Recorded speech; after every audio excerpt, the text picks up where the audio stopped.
Welcome to Saulcast. Today we are talking about Better Call Saul, Season 6. That's the final season. Episode 9, titled Fun and Games. We did our instant take earlier in the week, but this is our full recap and analysis. I'm Gil. I'm Adam. Let's get into it. First off, it's so good to be back here. If you're watching this on video, you can immediately tell we're back on our home turf. We're not on a farm somewhere. We're not, we're over on the One Take podcast channel on the Saulcast feed. You know, this season of Saulcast has been international. That's true. And I feel like for a lot of these things, we haven't been able to just sit at the same table, which actually, this is new. Like, for most seasons of Saulcast, we were living in different states. Right. Now we're roommates. And to try and get the best audio possible, we were each sitting in closets. Literally, I was in a closet. It would get so hot that people don't know this. Right. I'm about to reveal. This is it. So now, okay, this is the One Take podcast channel. Right. We can reveal secrets here because it's a more intimate audience. Yeah, it's and not the secrets themselves are a little intimate. On the instant take, it's opening up the floodgates to everybody who just saw the episode. People who don't know Saulcast are in there. Yeah. This here, you're all part of the, everyone's part of the community, but this is a little bit more Special refined community. sub-segment. You have more patience because it's longer form content. Yeah. On the instant take, let me just give one example, okay? So, one made the observation, this is the first time we've heard Jimmy and Kim say, "I love you" to each other. We get a comment, all caps, "You really couldn't tell they loved each other until just now?" Like, that's not what we said. That's not what I said. I don't expect. Yeah, but my point with that comment, what? No, I'm just kidding. All right, what were you saying though? We were recording from closets, right, across state lines, which I think is illegal. And it would be so hot, but we were concerned about the audio quality, and so we didn't have air conditioning or anything. And again, sitting in a closet, so you're stewing in your own heat. And so we were just, I assume you were shirtless too. Like, I was wearing just my underwear. No, we were on sitting video, in a closet. so we would see each other, yeah. We were Skyping each other. In the closet. In the closet, wearing almost nothing, sweating. And also oftentimes, it was because we were doing the instant take, it would be like, really late because every single time we tried to do it, we had technical problems. Yeah. So this would be, and we both would have like work or whatever the next day. This is how dedicated we are. Oh yeah. And it would be literally, it could be 1:30 in the morning when we're recording it because we had this gung-ho mentality, which we still have, of we got to get the instant take out that People night. are counting on us. Yeah. And I have very fond memories of those times. Yeah, me too. The good old days. Yeah. Well, this is just as good. Yeah. This is better. We're in the same room we together. can still take our shirts off if we wanted to. But you got to subscribe to Patreon for that. All right. Well, let's get into the episode. Yeah. So we start with a good old-fashioned Better Call Saul montage. And what song have you and I been humming and singing all day? Dun, dun, dun, dun, dun, dun. Just a perfect day. Why are we singing that? Well, because this song had the phrase, it was basically the perfect way to end a perfect day. In the song, it is called Perfect Day. It's just not the Lou Reed one. Right. It made me think of the Lou Reed one, and we've been humming that all day. Yeah. This is Perfect Day by Harry Nilsson, but they actually did a cover, an original cover for Better Call Saul, because the original song wasn't long enough for the entire montage. I've had that problem I remember having an issue like that with the Better Call Saul theme song back when we used to use it in the podcast. Oh, yeah. Like, I don't know. I remember doing certain audio tricks to try to lengthen it to time perfectly with our intro or something. Well, before we were on YouTube, we didn't have to worry about copyright claims. Yeah, so we could just throw the song in there. And that you probably at the time also didn't know about the extended version with the lyrics. Back then I had no idea there were lyrics. So this is a remake, or what do you call it for music? It's a... adaptation. A cover. Is it a cover or is it by the same band? No, it's a different band. Oh, okay, so it is a cover. So it's a cover of Harry Nilsson's I thought it was the Perfect same band just doing a different version. Nope. And what I love, I am such a sucker for ostensibly happy lyrics used in a melancholy way. It's true. Which actually, the one example I immediately thought of was Lou Reed's Perfect Day in Trainspotting, where it's like, such a perfect day over this guy having a drug overdose. Yeah. I'm such a sucker for that style. So what we see in this montage is it first starts with a crane placing the Saul Goodman and Associates sign on Saul Goodman's new office. You watch him and Francesca kind of staring as they put the sign down. And my first thought seeing that is all the tragedy and trauma that built the foundation of Saul Goodman and Associates. And of course, when we see the time skip later, that sign is gone. It's replaced with the Better Call Saul. Goodman, attorney at law. That's right. Yeah. Now, I thought you would mention this detail, but you didn't. Which is I'm happy about because I wanted to be the one to Adam say it. came into this episode all day. He's been boasting. He's like, dude, I am ready for Saulcast. Like I got details on details, which I think that's like part of that is this episode was a lot less about stuff happening and much more about consequences and like relationships, right? Which I think is where Better Call Saul is at its like peak performance. And that's where Saulcast has the most to bite into. That's right. So there's a nice shot that's like at a like kind of a diagonal angle from the sign as it's being lowered onto the building, and it cuts off perfectly so that it says Goodman and ass. I saw that. Yeah. I did pick up on that, and that is definitely not a coincidence. You see toilets all over the place in this show.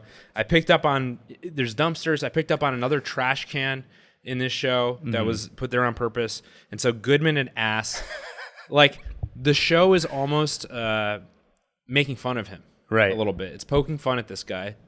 Yeah, but it's also in line with his own sense of humor to an extent. Well, and there's a couple of moments in this montage that kind of paints Jimmy or Saul out to be a little bit of an ass. Yeah. So you see Mike wiping up the blood from Howard's blood, and it segues from that into Jimmy wiping up chicken wing sauce. In the middle of a meeting with clients, right? Yeah, exactly. Yeah.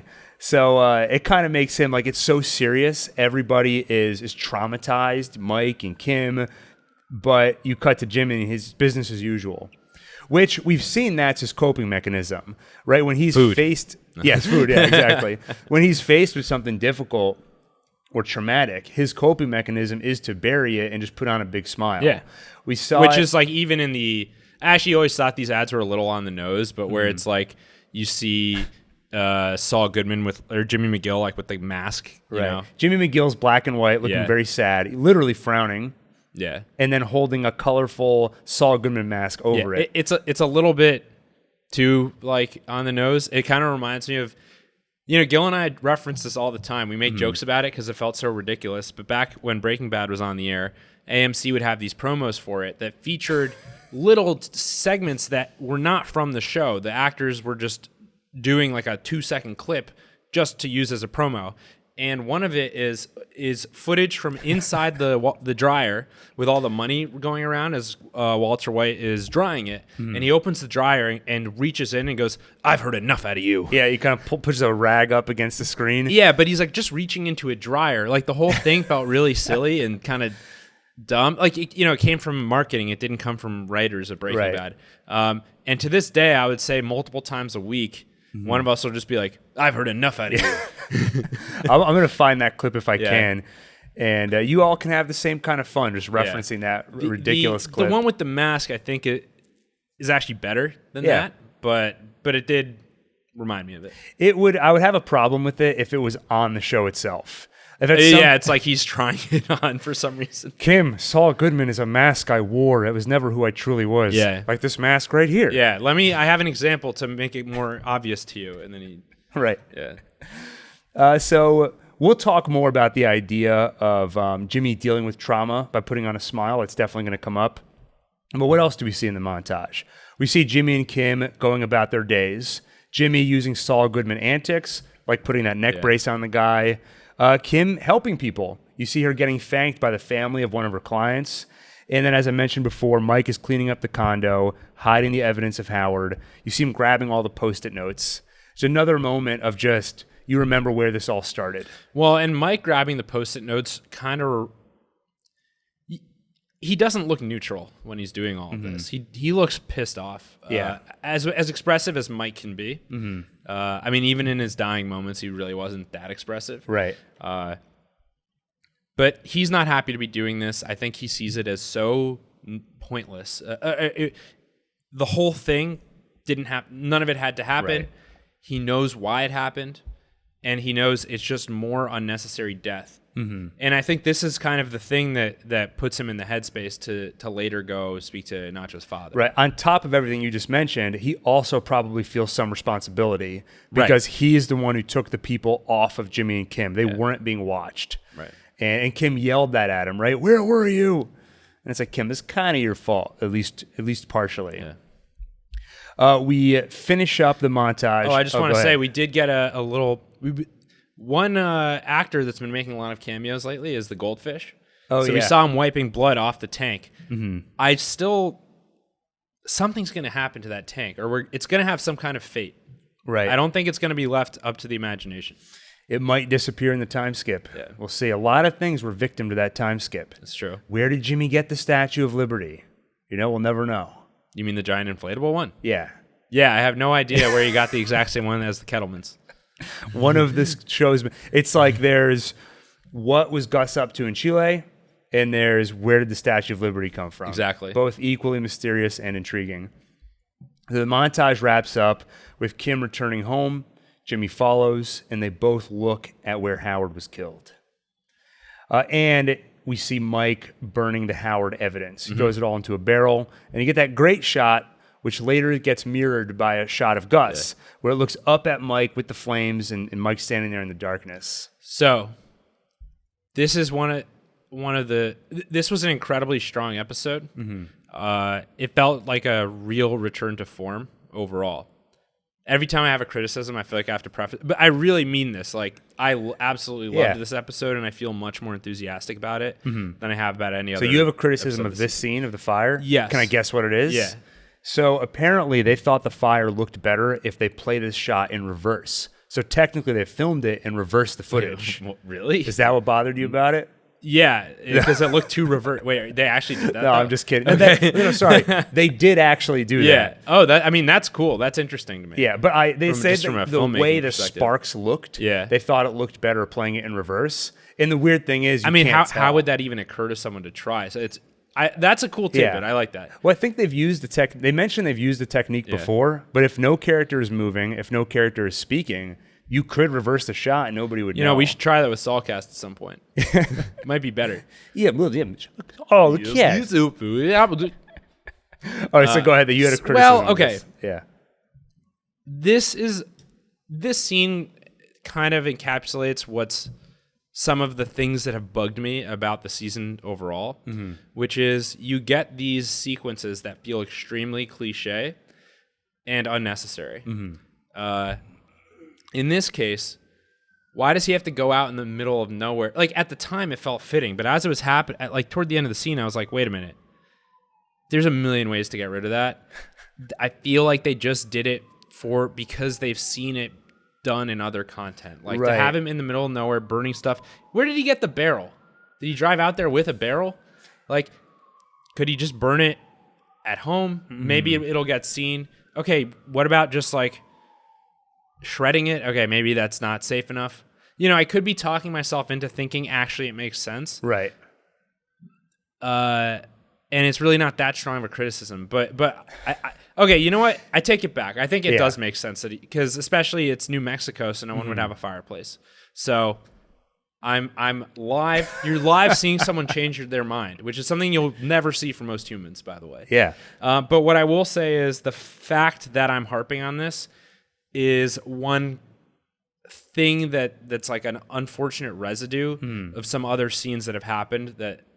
It primes you to look for stuff that might disappoint, at least for me. Yeah, there's a few things you didn't love about the last episode. This is one of the unfortunate things with criticism in general. Yeah. Like when you like something, the flaws don't bother you, so you don't see them. When you don't like something, you start to find more flaws than you just, it's snowballs. So I was ready to kind of pounce on this scene.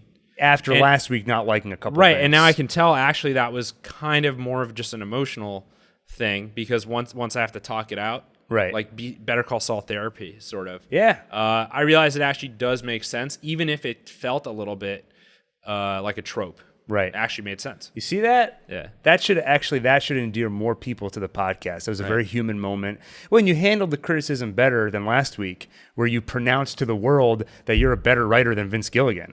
I did do that, yeah. Yeah. At least if you believe the YouTube commentators. Yeah, exactly. I was like, I don't remember Adam saying that, but I could see how you would think that, you know? We see Jimmy and Kim at home. Jimmy sits at the foot of the bed while Kim just lies there staring into space, clearly still traumatized by everything that happened. And Jimmy tries to reassure her, parroting Mike's words. Not the first time he's done this. The first time was when he coined the phrase "bad choice road," trying to paraphrase Mike. He kind of got it wrong a little bit, but it was funny. Yeah, exactly. Yeah. Well, I don't even want to keep harping on it, but that was another comment. Like, it wasn't bad choice road. Like, that was Jimmy screwing up Mike's speech. I'm like, I know that. We know that, but that's how the show has taken it, and it's funny. Yeah, it's a funny shorthand for Mike's concept. But he basically tells Kim, one day you're going to wake up, you're going to brush your teeth, and you're just going to realize you haven't thought about it in a while. And eventually you'll realize that one day you can forget and stop thinking about Howard. And this is the advice that Mike gave Jimmy after the incident in the desert. That's right, yeah. It was the desert, Fred Whalen, just all of that. And that was when Jimmy said something like, there's billions of people in the world, and you're the one guy I could talk to about this. Yeah. So like we've already said, heartbreaking montage. We talked a little bit about how Mike and Kim are traumatized, but you see Jimmy coping in the way he always does. Put on a happy face, get back to work. We'll talk more about that later. But one thing I want to point out is that the last couple of episodes have been almost oppressively dark. Yeah. Just so depressing. Like last episode when we were following Gus and Lalo into the super lab, you know what's going to happen. You know Gus is going to walk out of there alive, but it's still uncomfortable to be in this dark, murky place with just two awful people. Especially the fact that the lab is unfinished. It feels more like a cave than like a room. Yeah, you're in this garbage place you shouldn't be. Yeah. And we end the episode with this, one of the most unjust images put to screen on either series, but Howard buried in this grave with Lalo. Right. They've had these, in like the Pompeii, like the city of Pompeii, that like where Mount Vesuvius erupted and like basically preserved everything. And they found it was at least like one grave where it was like two people in it together, like face to face, kind of like huddled together. And people see it as like that was in their last dying moments. They wanted some companionship. Like that looked similar to this. And yet it's like the exact opposite. Right, yeah. He wouldn't want to be anywhere near. Yeah. And then, if the investigators ever like uncover that, they're going to be like, these two must have loved each other. Right? Yeah. So in some ways, getting into this episode, I feel like I'm still in that underground super lab because it still continues to literally be dark. Yeah. Mike standing there in the pitch darkness behind him. So it's literally dark, and we're dealing with a lot of just really depressing and sad subject matter. There was one bright spot in the montage where Bill shows up. Yes. And that was just like reassurance that, you know what, just because Kim and Jimmy and Gus and Mike are all swirling around the drain into Breaking Bad, there's this one little, Bill's still out there, still eating Fritos. He tweeted out, actually, you can see his bag on the ground, and he's like, no joke, there are 2 bags of Fritos in there. I wonder if that's a thing he like the actor came up with for his character. He's like, his thing is that he loves Fritos. There is precedent for it. When you see Kim's apartment and she has various, I think, paintings up, I believe that some of those paintings are Ray Seahorn's own paintings. Oh. Like she painted them. That's cool. And then, they wanted to put some on the wall and she brought them in. Wow. There'll be another example later this episode. I don't want to spoil it. Nice. But yeah, seeing Bill Oakley was a nice... It was like almost like a throwback. I mean, I know we've seen him throughout the series, but I feel like those encounters with him, I don't know, there's something special about like the day-to-day normal grind that Jimmy McGill had when the series first began, when he was doing public defense and hanging out with Bill Oakley. Let's go. Eddie with the prior. The kid took a slice of pizza. Eddie with the prior. Look, the parents are a train wreck. There's no food in the house. He was hungry. Eddie with the prior. Come on. And this was comforting, like to see him there. Exactly. As comforting as a bag of Fritos. I love Fritos. Yeah. In some ways, we're talking about how the show's going to end in 4 episodes. In some ways, it feels like a show has ended because I doubt any of the next 4 episodes will feel like season 2 or season 3 Better Call Saul, where not every episode is bordering on tragedy or going full force into some horrible thing happening. So there is a tone that is gone, and Bill reminds me of that time. All right, well, montage finishes up. We see Gus driving through the night to go meet with Eladio. Wait. So you just skipped the opening, like the intro? Oh, you're right. Yeah. Oh, yeah, you said we're going to go detail by detail. Detail by detail, right. Bro. Frame by frame. Do you remember what the opener, like little VHS segment was this time? Saul Goodman business card? I don't remember. I believe, I don't want to say for sure there's a business card because I can't remember. Yeah. But at minimum, it was a urinal. Oh, okay. With a urinal cake. I feel like I remember the business card is in the urinal. Let me check live. Whether it is or not, it's totally in character of the writers for the business card to be in there. The same way you have Saul Goodman's cardboard cutout floating around in the fountain in the opening episode to the season. The same way you have Saul Goodman literally diving through the trash to find documents from Sandpiper. Right. It's just constantly with the toilets and ass. And actually, this reminded me of... So I was rewatching some earlier episodes. I rewatched the first episode of the season. And one thing... Everyone noticed the golden toilet. No one talked about the little safe room that he had hidden behind a mirror, which is basically just a bathroom. Right, you're talking about the cold open, right? Yeah. Where at one point you see a safe room, and there is like a little toilet. Yeah, it's a black toilet sitting in there, and most of the supplies on the top of the shelf is toilet paper. Yeah, it's like, how long is he planning to be in there? That's great. Yeah, so like, I don't know. I love the motif. It's just so funny. Yeah. And I don't know. What do you? I mean, I don't know exactly what they're trying to say with it. I feel like it's almost a gag at this point, but it really does have meaning in the sense that. Like Saul has made choices intentionally to live in the gutter of society, in a lot of ways. Yeah, I think it's funny. It's in keeping with his character, but you can read that into. I mean, it does become a part of that overall tapestry of you just feel like you're in the gutter when you're with Jimmy. He flushed himself down a toilet. Now, somebody on the Pete Pepper stream. Brought up the fact that every season we do have these, like this starting you're talking about where the business card is in the urinal. We've seen it before. Right. We see it every season, but it always becomes more and more degraded. So I believe they have 10 different startings, right? They'll use one for each episode. Okay, next episode's episode 10. Then we get to episode 11, Uncharted Territory. Are they just going to reuse one of the existing startings, or do we get something new? Well, we might not even... If the Gene... theory is right, and people who believe that the theory that Gene is actually Saul Goodman and is actually an older version of Jimmy. Don't be ridiculous. Yeah, joke by the way. /S sarcasm. So there's a contingent of people who think that some of these final episodes will be fully in the Gene timeline.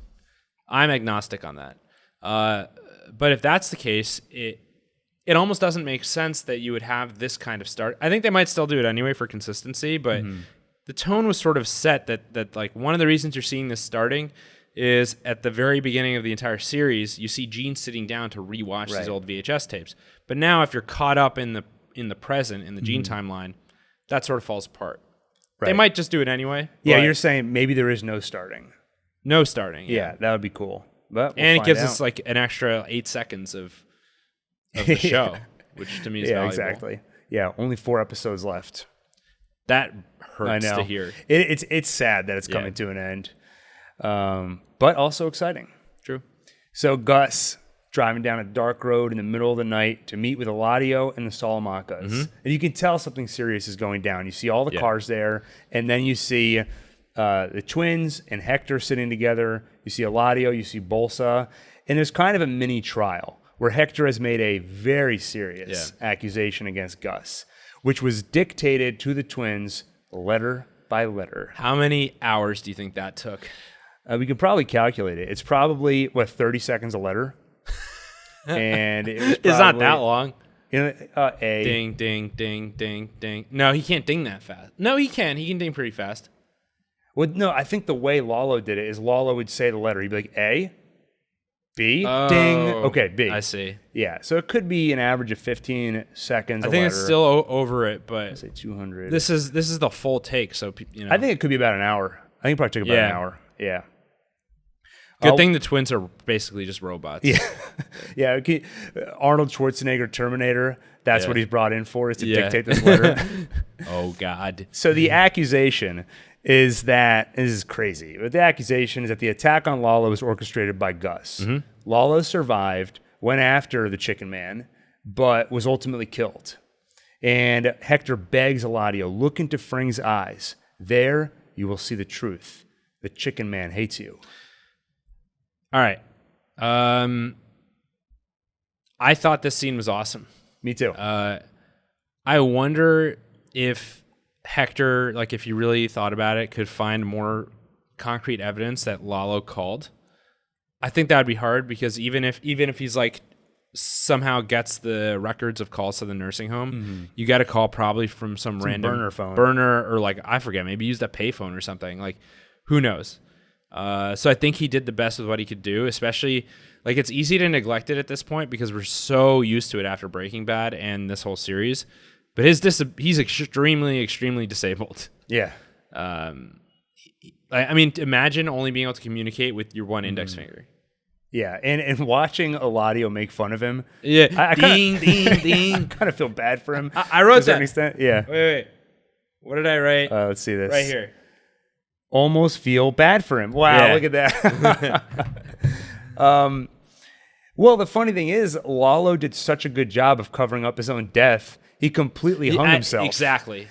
It never occurred to him. I guess maybe it just never occurred to him, like, if I actually die, the whole, like, all my efforts are just totally in vain. Well, that's the hubris, right? There's no way the Chicken Man's going to kill me. It's so funny. That's the thing. I mean, Gus hasn't.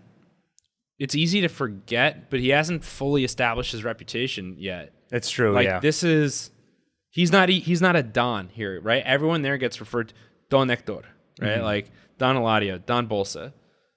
Gus isn't Don. He's the only one at that meeting who isn't. If you tried to call Hector a name as demeaning as the Chicken Man, well, actually, I would love to be the Chicken Man. Yeah. But there's no way you could give Hector a nickname besides maybe Uncle Tio and get away with it. It is so funny. We talked about this a little bit last week, but they had such a needle to thread to basically say we need Lalo to die in a way where Jimmy might still think he's alive. Yeah. It's so complicated, but they found a way to do it. And a lot of it hinges on Lalo being able to so perfectly fake his own death. I'm very impressed with the way they tied it all up into a little bow. Like that. Yeah, it's pretty impressive. And they did it without introducing anything weird. Like, it flowed logically. It just kind of fit. The pieces fit together in a way that didn't feel forced. Like, sometimes when I'm doing like a jigsaw puzzle, like, you get that one piece that you're like, maybe the factory messed it up when they cut it. But really, it's never that. If it doesn't fit perfectly, it's not the right piece. Right. And you had issues with the final showdown between Gus and Lalo, but that's one domino of many. Then you accept that Gus could find a way to kill him. You just don't like the exact execution of it. And that has much more to do with just what they chose to show us and like the specific causal elements. It doesn't have to do with the overall believability of the events.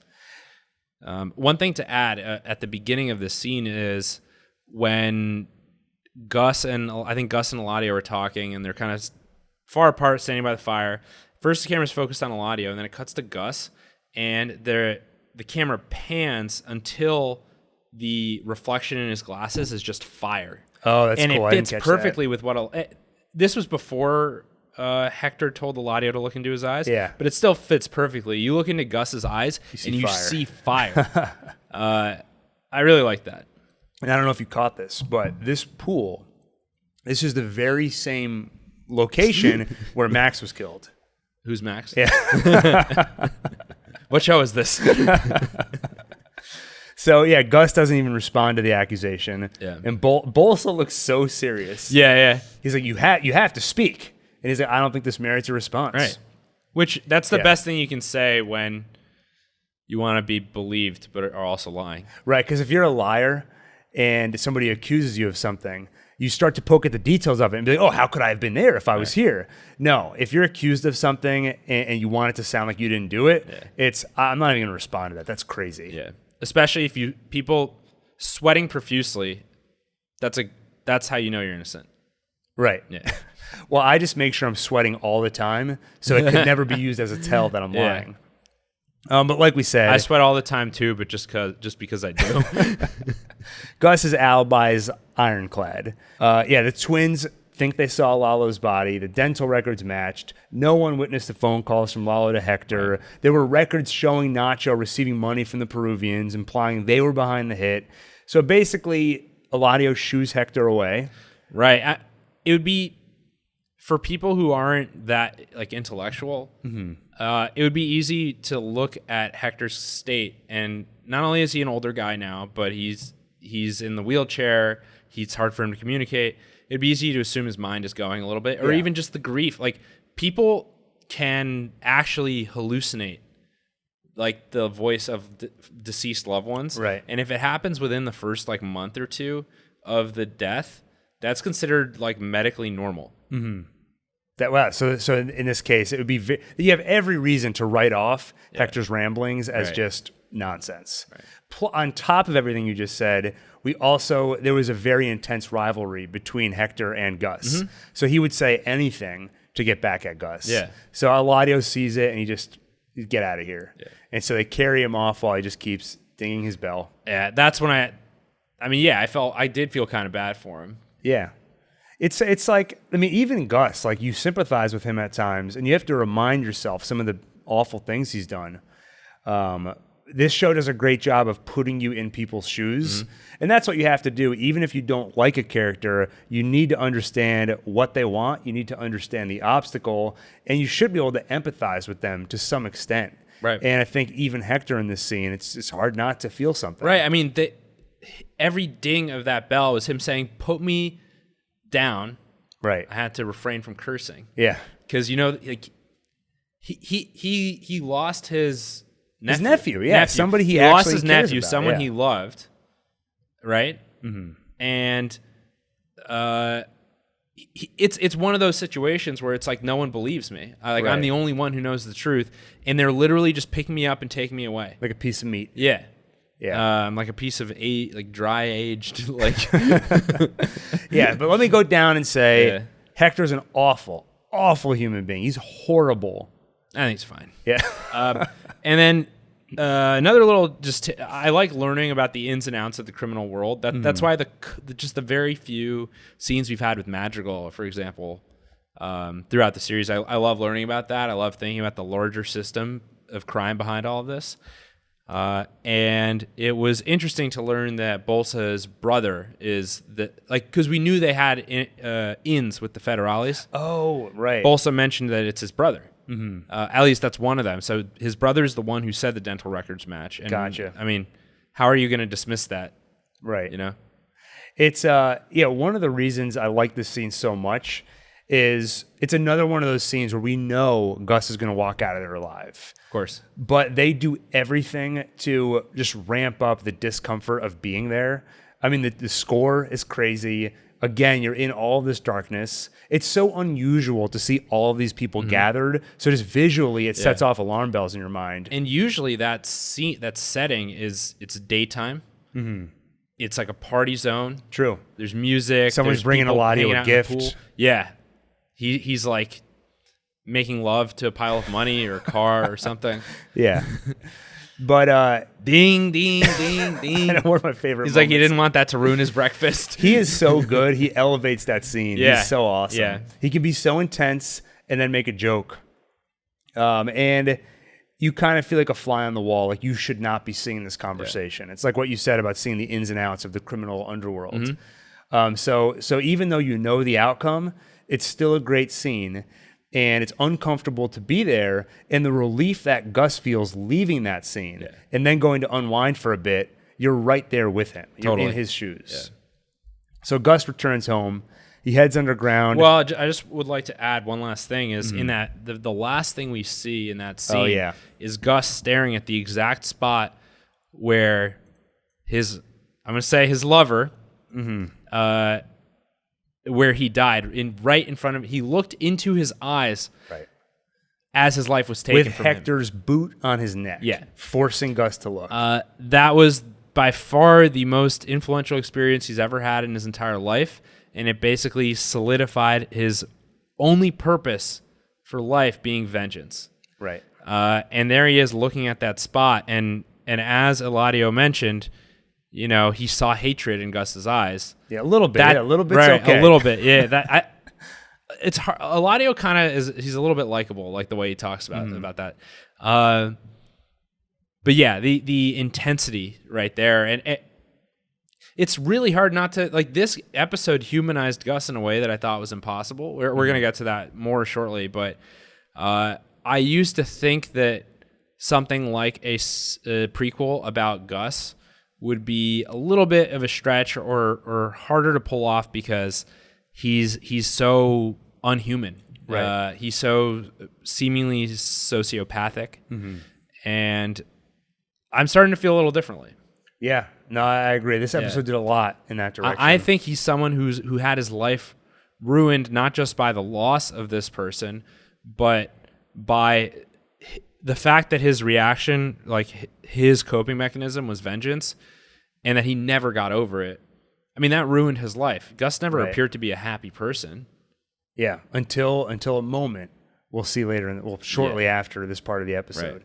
Right. And we should say, as I referenced it earlier, but when Gus looks down, you get that great shot from looking up through the pool at him, which to me kind of mirrored the shot of Mike burning the Howard evidence. Yeah. And both of them shrouded in darkness. And then it kind of goes dark. And we cut to Gus returning home. He heads underground to speak with Mike. And Mike tells him... I just want to say, how great would it be if every time you walked in your basement, Mike's just there waiting to, like, you go talk. down just to offer up some sage advice, some wisdom. He's like a character in a video game who's always standing in one spot and you just talk to them. Yeah. He's the guy you go to if you need a hint. Yeah. Like, of what to do next in the game. Right. Mike tells Gus that the lawyers did great speaking to the cops. So they now believe Howard's death was a suicide. For all intents and purposes, it's a closed case. Yes, but he did make a point of saying without the body, they can't close the file. Right. I don't know what's the significance of closing a file versus leaving it open, but I don't think they mentioned it. I think that's a significant detail. They didn't have to say that. Like it's a cold case now, right? Where nowadays, when there's a cold case for 20 or 30 years, someone starts a podcast to get to the bottom of it. What really happened to Howard Hamlin? I do think personally that Howard is going to come up again. Definitely. I am rooting for redemption for Gene. And to me, you can't be redeemed without a confession. I agree. And so I think he's going to try to clear up Howard's name. He doesn't know where the body is. That's the thing. So I don't think they'll ever get Howard's body. But I do think he will try to tell the truth to the right people. It might be Cheryl, his widow. Yeah. But or I the think police. that's coming. Or the police. Again, sorry, go ahead. No, if you want true redemption, I mean, you have to accept the consequences. You can't just leave an anonymous phone call and then go off and live a happy life. I've shared this theory before, but I want to go on record as saying my favorite possible outcome for this series, and one that I think is believable. No, I'm not saying I believe the writers will do this, but I'm saying if this were all happening in real life, this is something that could occur, which is Saul makes some kind of deal to basically provide a lot of details and evidence about what really happened in a lot of these cases, because he knows a lot of information that others don't. Right. He serves some time, and then he ends up basically a national celebrity. Yeah. Writing books, doing interviews. He would love that. He would, and I think that kind of adoration, mass adoration and love, I think would actually be enough for him to no longer live like this life of villainy. Now, I think from Jimmy McGill's standpoint, I think it would work. Yeah. I think the problem is that so many of the people he would be ratting on are dead, right? Like Gus, Hector, the Nazis. So what good would his information be? Well, you still have all of Madrigal. That's true. Yeah. I mean, well, actually, not necessarily. We don't know that Madrigal was all Schuler's through and through dead, corrupt. yeah. For all we know, it could just be Schuler and whatever part of the organization that was under him was corrupt, but above that, it could have been fine. It is possible there's no loose ends left, but at the same time, they still want the truth. They still want information, I would think. I would think so. How much is that worth? Is it worth enough to absolve this guy? Or at least he only does a little bit of time and then he's free to go? I'm not sure. Yeah, I don't know. And we don't know how serious the crimes he has committed would be. Right. I don't even know exactly what he did that was illegal. Well, he definitely did. I mean, he helped criminals escape. Right. He helped them literally form new identities, or at least made the connection, which I think probably isn't. Well, and he took that guy in his first appearance. He presented this person as Heisenberg when it wasn't. Yeah, so he did plenty that they can get him on. But anyway, so I don't know how realistic it is, but I at least think it would be a really cool out there sort of ending that also kind of fits the character, and it would show, rather than showing something in Breaking Bad where Walter White just makes every choice all the way along bad choice road, and then basically, bad things happen, and he gets a small pittance of redemption at the end.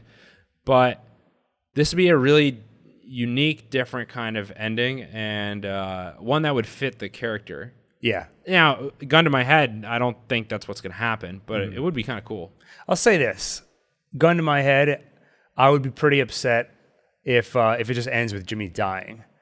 Yeah, I don't think a series always has to end with someone dying. Yeah, I mean, with Walter, it made sense. It makes perfect sense because even in the song, where it was that kind of Mexican band. That was playing, that was a great. And it was Negro y Azul, right? Yeah, it's he's dead. He just doesn't know it yet. The suspense wasn't does he die or not. The suspense was what happens with the money. What happens with his family? How much collateral damage does he leave behind? And can he ever redeem himself? And he kind of did in certain ways, right? Yeah. The suspense was over his character, and I think the suspense in this case should be as well. Yeah, 100% agreed. But Gus talks to Mike. Basically, the case is as closed as it can be with Howard, and then Gus is back to business. Right back to the lab. When can construction resume? Yeah. And Mike's we're going to need a new engineer. We're going to need a new team. And Gus says, start today. Right. Now, I've mentioned this a few times, but Peter Gould has said he kind of takes the pressure off the final episode. He doesn't say we have a finale. The finale, you're watching the finale. It's a series of episodes that wrap everything up. Definitely, it really feels like we're in the end game. So yes, and I would say this episode specifically, in many ways, felt like a series finale, and it kind of leads into almost an epilogue. And I think that was very intentional. It might actually be, I don't know for sure, but if we never see Mike or Gus again in this series, I wouldn't be annoyed. It would actually feel like we kind of got endings for them here. We sort of know what's coming next. Yeah. We know what's coming next. We saw them both make pretty important choices.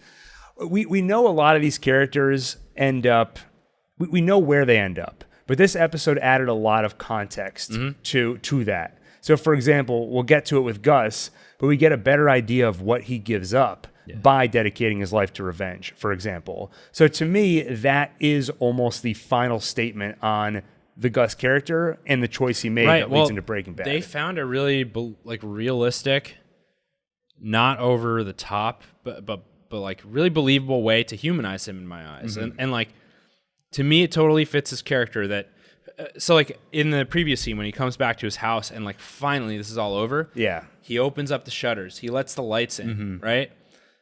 He's finally unwinding for real. He's on his own. It's not like we constantly see him put on an act, whatever situation he's in. Then, as a basically celebration or a reward to himself or a way to unwind, he goes to the wine bar. Right. Yeah. In that moment, by the way, when he opens up the blinds, there's the great shot of him just in front of the window and the lights illuminating him. And for a second, I got uncomfortable. I was like, you can't expose yourself like that. And I think that was very purposeful to say, he can do this safe now. now. He feels safe. But I think this episode, so I mentioned it feels like a finale, and I think it actually very purposefully uses a few finale tropes to make it feel like an ending. So for example, the Super Lab was so important in Breaking Bad. So if you were making a prequel to Breaking Bad, you'd say, oh, we got to address the Super Lab. Yeah. And you can imagine a scenario where the final episode of the prequel, someone says, I have an idea for a Super Lab. Get to work today. And it kind of just leads off. Right. So you have that moment here, and then Mike walks off. He shares one last look with Gus, which to me very much felt like this is the last time they're going to acknowledge each other in this series. Mike walks off and shuts off the lights. Like that They felt shared like a long embrace. That's right, yeah, because they're both. Mike is so good at showing affection. Yeah. That to me felt like that could have been the final shot of the Mike Gus prequel. You know, so there's a couple of others I'll call out as we go, but I think there's some very purposeful finale tropes to give this feeling of importance and finality to this episode. From there, Gus goes to the wine bar, like we alluded to earlier. And he basically bonds with this waiter named David. Clearly, they have some history. Do you think he was a sommelier? It seemed that way. I mean, that's somebody who can like taste wine and they know. They can like predict the future based off of it or something. Right, something like that. That's not true, right? They can just taste all the different flavors. Yeah, they're supposed to be like professionals at like understanding all the layers of flavor. Right, but they bond over some fine wine. Yeah, they talk. Gus is clearly entranced by the man's stories. But while David leaves, Gus excuses himself and leaves. Yep. Now, yeah, go ahead. What do you remember? Kind of what the last thing they talked about right before the conversation got interrupted and Gus decided to go. So David was going to get a bottle of wine to show Gus. Yeah. He's like, we can't open it, but even the bottle itself, you have to see. He said it has an almost bloody flavor. Well, I thought he said that about the wine he was already drinking. Oh, you might be right. Yeah, because he was saying how they bring the horses up and it has that from the dirt. Iron. Like, either way, I don't think it matters too much which wine he was talking about, but just talking about blood. Then he says like he thinks it's because of in the soil there's iron oxide and manganese. Right. I think the mention of chemistry, of chemicals, to Gus, it's like he cannot escape what he is and what he works on and what his mission is, which is to get this lab going.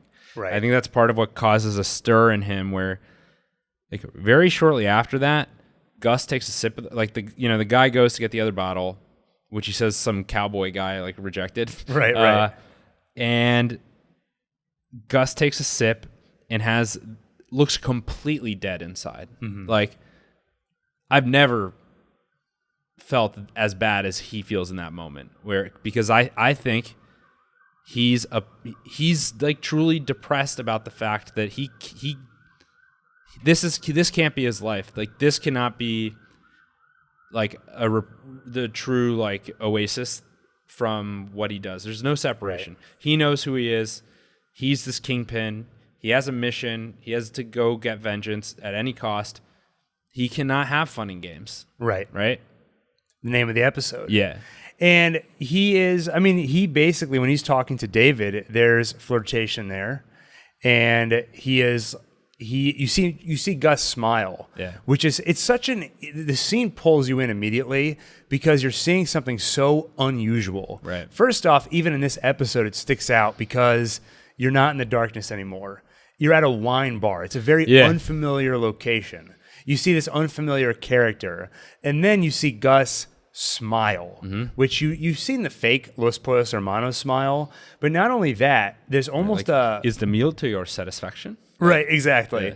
But not only that, but there is a sense of Gus giving him up to someone else, where he is sitting there listening. He is at this. He's like in the story. He's like really. The guy has his ear. Yeah, he is following David. Yeah. You never see Gus follow anyone besides hesitantly listening to Mike's advice. Right. So you are so pulled in to say, what is going on here? Yeah, and the whole time I was thinking Gus is here to like maybe they already found an engineer. Gus is here to meet him. Or like Gus has some ulterior thing going on or some mission-oriented reason to be here. And you realize, no, he doesn't. Like, and that's also why he can't stay there. Right. And I was almost happy when I realized, this is not any business. This is not any plot progression. This is purely a peek behind the curtains for Gus. That he is safe now. And we're actually, for the first time ever, seeing him unwind. Yeah. He's going to do something for himself.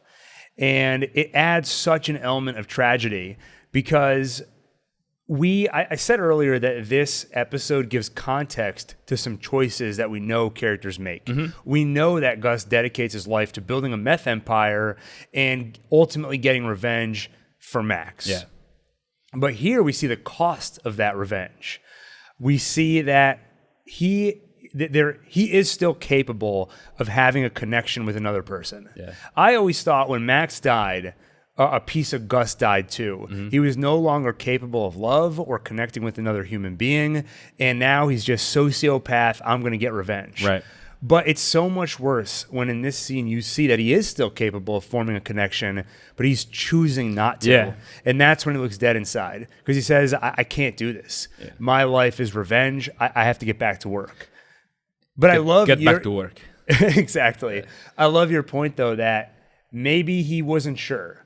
And then he hears that line about chemistry and it makes him think about meth. I think no matter what, he was going to leave. I agree. He was not long for that bar. Right. Yeah. But that might have been he might have stayed longer. Yeah. But hearing that triggers the thought and he says, you know what? I got to get back to work. And then there are so many reasons why he couldn't have a personal connection. Logistically, it wouldn't be safe. A connection with somebody makes you vulnerable. Mm-hmm. That was, for Jimmy, like anybody knows they can go after Kim. Yeah. Or for Kim, they know they can go after Jimmy. So you want to be alone. That makes you more powerful. And you don't want any distractions. Right. So it really humanized Gus. It added this big element of tragedy to his story. And yeah. Yeah, I mean, it's almost like because of what he witnessed, something so terrible and not just. Like in the flashback where we see the actual incident of Mike's murder, or Max's murder, mm-hmm. Gus looks like younger. He looks kind of wide-eyed, a little bit optimistic and naive. Mm-hmm. And this like destroyed him. Right. And so to him, like, he says he knows what he is when he's talking to Mike, but that doesn't necessarily mean he thinks he's a bad person. Like, right. One thing people kind of think is good, just in general, is to kind of like fight for what you love or fight for what you believe in. And that's what Gus is doing. He's mm-hmm. doing it to the absolute extreme. And we don't see him intentionally. He's not like Lalo where he willy-nilly will hurt civilians or people not in the game. He's definitely not above it, going after people not in the game. Like he will go after innocent people, but it's in the service of this like kind of parasite that's like crawled into his brain of like mm-hmm. must avenge Max, must must get justice. Right. And so this scene, seeing that he's not just this Terminator, seeing how he kind of wanted to be able to finally unwind and enjoy a glass of wine. This humanized him in my eyes enough that I thought they might actually be like dipping their toes in the water of a possible prequel for him. Yeah. Yeah. No, I second everything you just said. Yeah. And I think there is very much a theme in this episode of characters who are trapped in some role. Mm-hmm. Gus as the drug kingpin thirsting for revenge. Mike as Gus's lethal enforcer. Jimmy as a scumbag lawyer named Saul Goodman.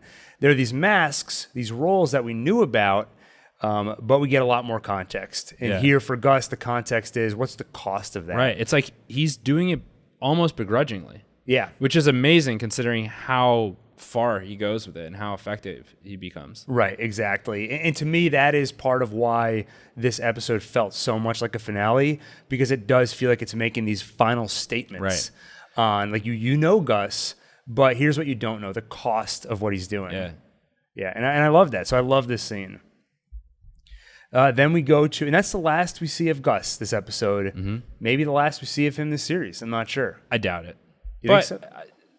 Yeah, I think we're going to see him again. Yeah, all right, we'll find out. I agree narratively it would work if this was the last time. Mm-hmm. But there's still 4 episodes left. Yeah. That's a lot of We do. minutes with you and I are trying without so Gus. hard to avoid any spoilers. For all I know, there's an interview with Giancarlo Esposito where he's like, "Oh, I'm in episode 11 and 12. You won't want to miss me." Yeah. So I have no idea. Mike returns home, and he cannot get Nacho's father off his mind. Yeah. We know that because this show loves to tell us what characters are thinking by having them look at an object. Right. So in this case, he's looking at the fake ID from Manitoba that Nacho got his father. Manitoba. What's that? I'm just guessing that's how they would pronounce it. In Canada? Yeah. Any Canadians out there, tell me if I insulted you just now. Yeah, let us know. So Mike can't stop thinking about it. He also looks at the play set that his granddaughter was playing with, where kind of the marble goes down. I used to love those things. Those things are great. Yeah. It's like that game Mousetrap. I would just set it up just to play with the whole mechanism. You don't go through the whole rules of the game to get to the point where you can... There's a name for those kinds of devices. A Rube Goldberg machine. There you go. So he looks at that. So clearly he's thinking about family. And he thinks about Nacho and his father, how his father's not getting closure.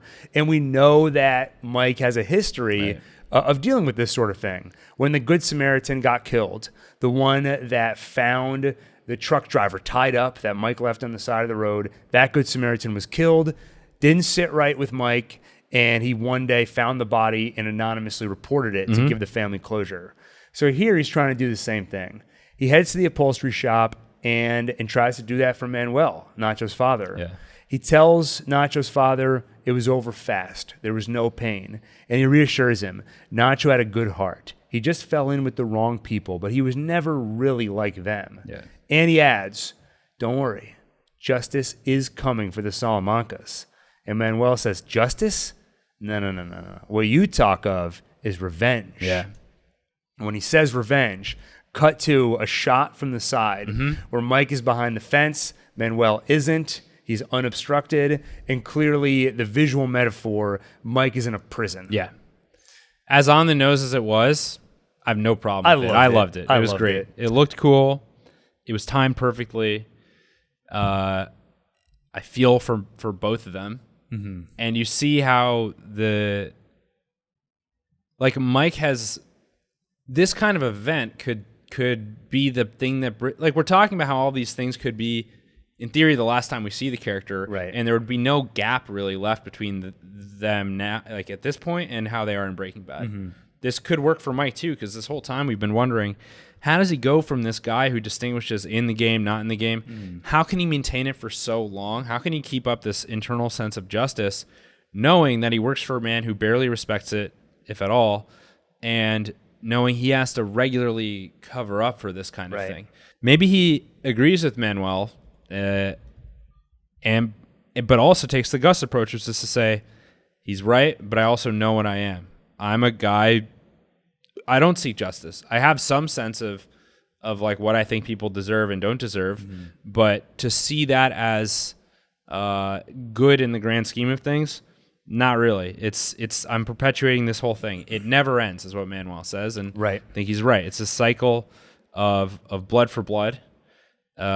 And Mike, by the time I see him in Breaking Bad, I think he's just there for the money, to leave for his family, and anything bigger than that, cosmically or more abstract morally, I think has left him in part because of this kind of conversation. Yeah, I think he's essentially dead inside. Yeah. And Manuel says to him, like you said, it never ends. My boy is gone.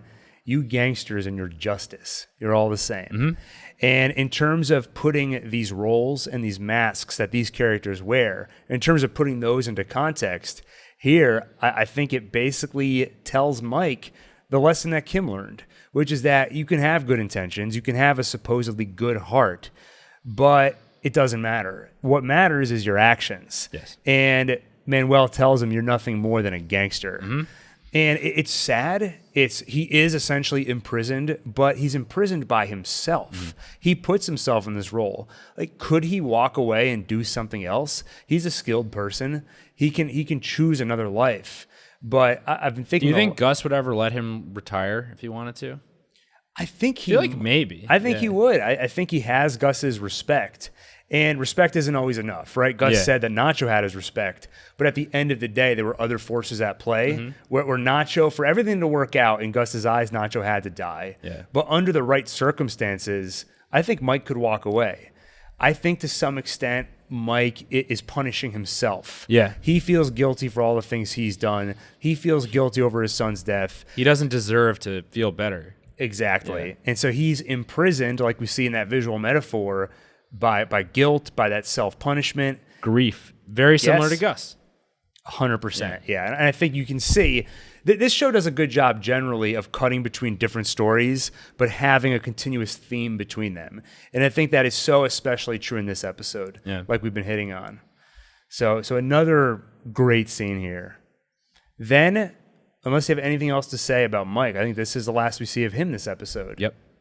So we get over to Jimmy and Kim, where they go to a memorial for Howard at HHM. On the way in, Jimmy notices they got a new trash can. Exactly. If you need a reminder, the reason he notices that is that the trash can they originally had was dented. Back in the first episode of the series, when Jimmy goes into HHM and tries to get them to give him the payout for Chuck, and they refuse, Jimmy walks out and kicks the crap out of that trash can. Now, before he kicks it, it's already dented. So clearly, you get the idea this is a habit. He kicks that trash can a lot. And to me, this was another one of those little finale tropes. Callbacks to the pilot episode, the first episode of a series. So this, like, wow, they got a new trash can. You know, you could see that in a sitcom. Kind of like, I didn't really watch Big Bang Theory, but I heard about it. And there's an elevator that's always broken. It never works. And in the finale, they're like, oh, yeah. They fixed that elevator. So this was one of those finale moments. And I love that. They walk into the memorial service, and there's a great shot where the camera kind of leaves Jimmy and Kim and gives you a full view of the room. You see the pictures of Howard. You see everybody that's gathered there. And I mentioned earlier that sometimes the actors and actresses will bring something in that they incorporate. Are those real photos of... You can literally see Patrick them. Fabian? Yeah, so Patrick Fabian, the actor who plays Howard. That's All those awesome. marathons he did and everything. You could literally see some of those pictures on his Instagram. So that's so cool, because the thing I was just about to say was Howard Hamlin must have had a great Instagram presence. Yeah, so very true to life.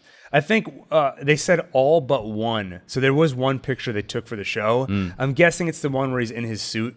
But all the ones where he's on his bike and everything, those are the real Patrick Fabian. Wow. Yeah, apparently he's a badass. Like on the Insider podcast, I forget, it might have been Peter Gould who said it, but they were at some award show, like Emmys or something, and Patrick Fabian earlier that day had done an Ironman or some crazy physical feat.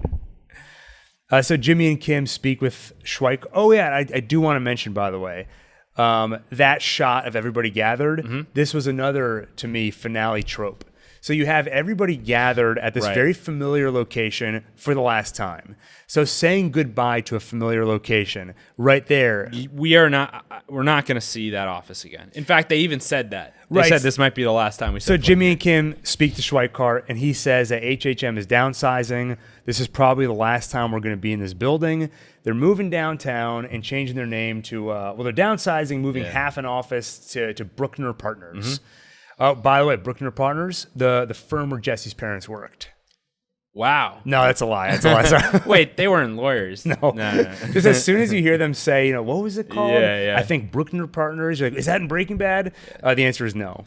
By the way, just thinking, like, okay, first of all, it's no longer going to be called HHM, right? So, like, Hamlin, McGill, like, Chuck is gone. Right. Hamlin is gone. Basically, the soul of the group is gone. 2/3 of the letters killed by Jimmy. Yeah, Basically. And we don't even know what happened to Howard's father. Right. Maybe Jimmy did that too. But you know, the first thing I thought about for some reason was Hamlin to go blue. Mm-hmm. That's like their color that they use on their like letterhead and like all the for their logo and stuff.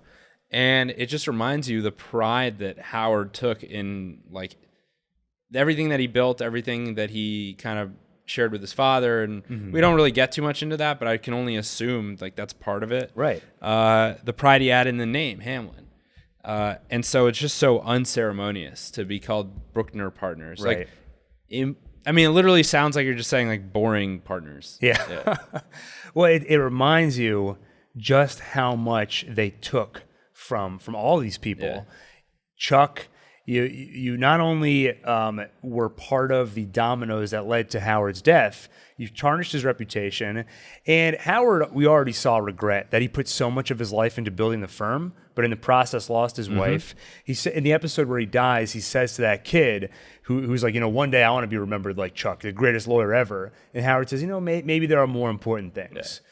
But he had regrets about it, but he did put almost his entire life into HHM, and now that's gone. You see just how much they stole from him, and it's awful. And I want to just complete the thought I was saying on this finale trope of saying goodbye to a familiar location. Again, go back to sitcoms. The easiest go-to for a sitcom is in the final episode. Cheers. They shut off the lights in the bar. Fresh Prince of Bel-Air. You're in the home. Turn off the lights. Yeah. Goodbye to this house. This, again, felt like something straight out of a series finale. We're in the HHM building for the last time. Not only that, you've also gathered a bunch of familiar faces. You see Schweikart. You see Cliff Main. And we're saying goodbye. I love Cliff. I know, Cliff is great. Yeah. He's so he tries so genuinely to be a nice guy. One thing I love about Cliff is what you just said. He's such a nice guy. Yeah. So you wonder what's going to happen to this guy when you provoke him, when Jimmy's trying to get fired, and it's just such a shock to the system to see him get pissed off. Yeah. But Jimmy and Kim, they go to pay their respects to Cheryl, Howard's widow, and she can't believe that Howard was an addict. May I? Go ahead. I would just say before that, they do talk to Rich. I mean, that's where the changing the name of HHM comes from. That's how we learn about it, is they're talking to Rich Schweikart. I feel like he was almost acting a little like drunk or something, because he was just so chatty and almost seemed to be in good spirits. Like as if I wouldn't say he was taking pleasure in delivering this news, but I think he was a little excited to be there and to just be at this event. He was talking a lot, which I feel like if in retrospect kind of fits his character. But it was just an interesting contrast to Cliff, who kind of intentionally refrains from speaking up about like stuff he saw. Right. Yeah, Cliff, I think, was so much closer to Howard, is my impression, is that he's just uncomfortable, especially once Cheryl starts questioning Jimmy and Kim. But yeah, it was with Schweikart. It did feel like, I don't know, I didn't necessarily get the same impression. When you're saying that, I'm not thinking, oh, that's definitely wrong. Yeah. It just didn't strike me that way initially. But it did feel a little bit like he had found the thing he was going to say. Addiction is a disease, but he was a good man and a great lawyer. What else is there to say? That's like you probably just said that to someone else 2 minutes earlier. Exactly. It felt like a little rehearsed, like he was looking for the right thing to say. Versus Cliff, where he's like, I don't want anything to do with Jimmy or Kim. But Cheryl's clearly suspicious. She is not buying the story. And she starts to question Jimmy. She even says to him, so you're denying that you were harassing Howard. But Kim comes to the rescue. She makes up a story about catching Howard at his desk one night snorting coke. And she's like, we shared a glance. Neither of us said anything.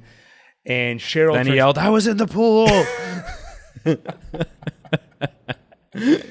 Cheryl asks... I love it. You're great for SpongeBob and Seinfeld references. Yeah. Cheryl asks Cliff, you knew him for years. Did you ever notice anything? Right. And Cliff says, this isn't the time or place. Right. And he's in his head, he's like, well, yeah, there was the incident where drugs fell out of his locker. Right. In front of me. I saw him kick a prostitute out of his car. Oh, yeah. I totally forgot about that. Yeah. So of course, he doesn't want to mention that at his own memorial service. Right. So the truth is, memorial event. It all worked on Cliff. He was starting to buy into the lie. I mean, it felt really similar actually to like the way Lalo kind of buried himself with the circumstances. Like Kim and Jimmy were so thorough. Yeah. Especially with the prostitute stunt.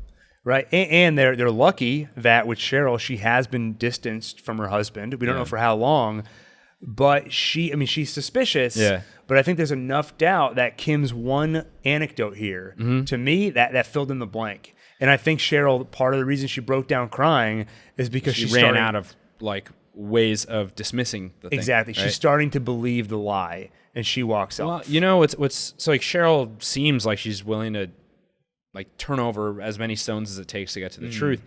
If Cliff did speak up and said, I was having lunch with Kim when the prostitute incident happened, Right. I think she would have been all over that. Oh, yeah. She'd been like, well, that's too much of a coincidence, right? Or Howard laid out everything to Cliff about changing the phone number for the private investigator. Those are details you can probably to some extent corroborate. But I think Cliff, he believes it. Right. He Especially, sorry, go ahead. No, he doesn't want to feed into Cheryl's doubt. He Right. wants her to be at peace and just, look, the truth is he was an addict. It sucks, but that's the truth. Yeah. Stop going over it in your mind. And he has this personal connection to addiction because of his son. That's right, So he's yeah. more likely to just accept the reality of this rather than to dig into it. One thing I'll say is, at first, again, you know, I'm primed to like kind of look for the like things I don't like now. Yeah. Which the fact that I love this episode so much should tell you how great it is, because I was like really trying to like find problems with it. And I was getting a little bit, it was taking me out of it to see Cheryl. So everyone grieves in their own way, but Cheryl did seem much more focused on getting to the truth, and also she seemed kind of angry than she did seem to be grieving, right? And it was starting to feel like too much. Like she was just so focused on the practical. Again, that could have just been the way she is, no problem. But they did kind of tie it up with when she ran out of lines of questioning, especially when Kim did the really devious thing where she was like, look, maybe I misunderstood what I saw. Like, Because she knows she sold it at that point. Yeah. She's like, now I can pretend, well, I don't know what I saw. And that's the point, like you said, that's the point where Cheryl kind of runs out of threads to pull on and kind of leaves and starts breaking down. And so I actually did end up finding the whole thing first of all, very believable, but also very well acted. Yeah. And so what Kim did here, incredibly cruel. Right, they've kicked Howard so hard. They've killed him. They've stolen away so much of his legacy, and now she's going to go and tell one more lie. Yeah. Why did she do that? To sell the story. Yeah, I guess. I guess I had a hard time. It just turns my stomach to think that she still has it in her to do this after the tragedy. But Kim is the kind of person where what needs to be done, she will do. It's self-preservation. I believe she was willing to pull out the gun and shoot whoever opened that door when Lala told her to do that. And here, as awful as it is, she will tell one more lie to tie up the bow and walk away. I also want to point out here that Jimmy tells Cheryl that, I used to yitz Howard out of jealousy. And I should have been a little bit nicer to him, but there was an element of jealousy because Howard had the respect of Chuck. Yeah. Something I never got. We haven't heard him mention Chuck of his own accord in a long time. It's been a while, but the way he mentions him is the same way he always mentions him, which is that after Chuck died, we were waiting for Jimmy to confront his emotions, his guilt, his regret.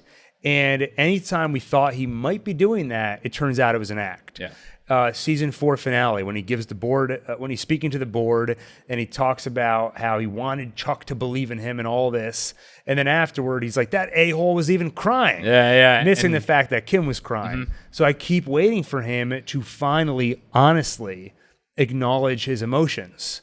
And even here, you're gonna be like Huel waiting in that room at the end of Breaking Bad. It's never gonna happen. Yeah. And here, again, he's saying what you want to hear. Like, this is probably accurate. There is probably this subconscious jealousy. Or maybe there isn't. I don't know. But I don't think it's jealousy. There's obviously something subconscious. Yeah, he did. I do think it's unequivocally Jimmy wanted the respect of his brother. Yes. Maybe he's let go of that. He wanted his love. He wanted his love, definitely. And he was so betrayed by him, maybe that's gone now. But he's saying what you would want to hear from somebody who is processing the guilt and the regret and the sadness in a mature way, but he's doing it as a tool. Right. Well, and that's the thing. The only time he's willing to do that is when he can work it to his advantage. Yeah. Yeah, exactly. So we go to the parking garage. Jimmy reassures Kim. It's really over now. We're done with all this Howard stuff. Let the healing begin. Now, at this point in the episode, Kim has not said a word to Jimmy. She's barely spoken at all. Yeah. I think the first thing she says is the lie to Cheryl at the memorial. And even here, she continues not to speak to Jimmy because all she can do is kiss him. The saddest kiss I've ever seen. And then they leave separately. I misinterpreted the kiss at first. Okay, yeah, I think I know what you're going to say, but go ahead. Well, why don't you want to just read the note? Okay. So I took a bunch of notes in the moment, you know? Right. Kim turned on. Yeah. I quickly realized, I really, I didn't commit to that interpretation. But Well, because they did just pull off a stunt. Like, Right. It was their last one. I think it's a totally valid thought to have because possibly every single kiss we've seen has been post a scam, and Jimmy's really surprised that Kim is kissing him. Yeah. Season 2 premiere. After they pull their first scam on Ken, that's the first time we see them kiss. After they pull the Huel scam, Jimmy thinks, I really screwed up. I shouldn't have made Kim do this. Yeah. She surprises him by kissing him in the stairwell. So we are trained to look for Kim canoodling with Jimmy after they pull a scam. That's what was happening with Howard when he was falling apart and they're listening to him over the Oh conference my line. God. That was like Disgusting. reprehensible. Yeah, so you're trained to expect it, and you're like, no way after this. And the answer is I thought they might like do it in the car. yeah. So Alon had the exact same thought in the moment, and I was like, I don't think so. I'm in excellent company here, I see. Yeah, so I was thinking, to my credit, I was like, no way. This is too much tragedy, too much trauma. I think she's destroyed in so many ways. And so to me, the kiss was, she's already decided at this point to break up with Jimmy. She's already realized that they're poisoned together. She's decided to quit the law. And she's You not... figured that part out? No. I didn't figure that out. Oh, I didn't figure out that she's breaking up with Jimmy. Yeah. I'm saying so in the moment, I wasn't really sure what to make of it. I think she just couldn't find any words, so she kissed him. In retrospect, I think she couldn't find the right words because the right words were very difficult to say. I'm breaking up with you. I want to leave the law. Not only are they difficult to say, Jimmy's not going to want to hear them, but he might talk her out of it. So I think in retrospect, those are some of the things that were going through her mind. She couldn't find the right words, so the best she could offer is a wordless kiss. Yeah. And then they leave. One important note here. I think the parking garage is a really like iconic place in this show. We've seen it since season 1. It's where Kim and Jimmy could like, while they're both working at HHM, kind of escape and like let their hair down. Smoke together. And so everything's come full circle. They'll probably never both be in, neither of them will ever be in there again, and definitely not together. That's true, yeah. It's like pretty sad. Yeah, it was pretty surreal for me. So when I brought up that little fun fact earlier about the trash can, I had one tab open, Amazon Prime, with the current episode of Better Call Saul. Opened up another tab, Netflix, with the first episode, and I got to the scene of him kicking the trash can. Yeah. And then when I closed that tab and I was looking at the trash can again in the current episode, I was like, it's so weird. I was like, that was 2015. I remember watching that episode, lying on an air mattress in a new apartment. I had to be up in 5 hours, go to JFK for some flight. It brought me back to that moment. It was so weird. And just, it's interesting to note, I guess, that the shot is opposite angle. Oh. So if you go back to episode 1, right before he kicks the trash, it's like looking this way. Yeah. And then in this episode, it's looking that way. The attention to detail is unreal. There was I forget her name, Trina, I think, is the name of one of the, I forget the exact role she has in the show. It's like supervising producer or something. But she was saying that her job is to have an iPad with all the footage that they can always look back at to kind of compare, make sure everything's consistent. I always told myself that if I ever had like my own show or something, there'd be someone who their only job would be to keep rewatching like the series up to that point, so that you can make it feel integrated, cohesive, and like all tied together. Doesn't it feel like this is the only show on TV where they do that? Yeah, it really does. That's why I was like, there's something so Again, special. the rest of TV is ruined for me. Yeah. Continue though. There might be some great shows out there. I'm sure there are. I've seen great shows. I always bring it up, like Succession. I've seen a couple of episodes. Everyone says it's great. Yeah, there's something missing, right? I don't know. I liked what I saw from the first 2 episodes, but there is just something so special about this show. And part of it is that it may be the first prequel TV series ever that's not a sitcom, not a comedy, where it's a serious drama that has to connect with the. It's probably something we've never seen before.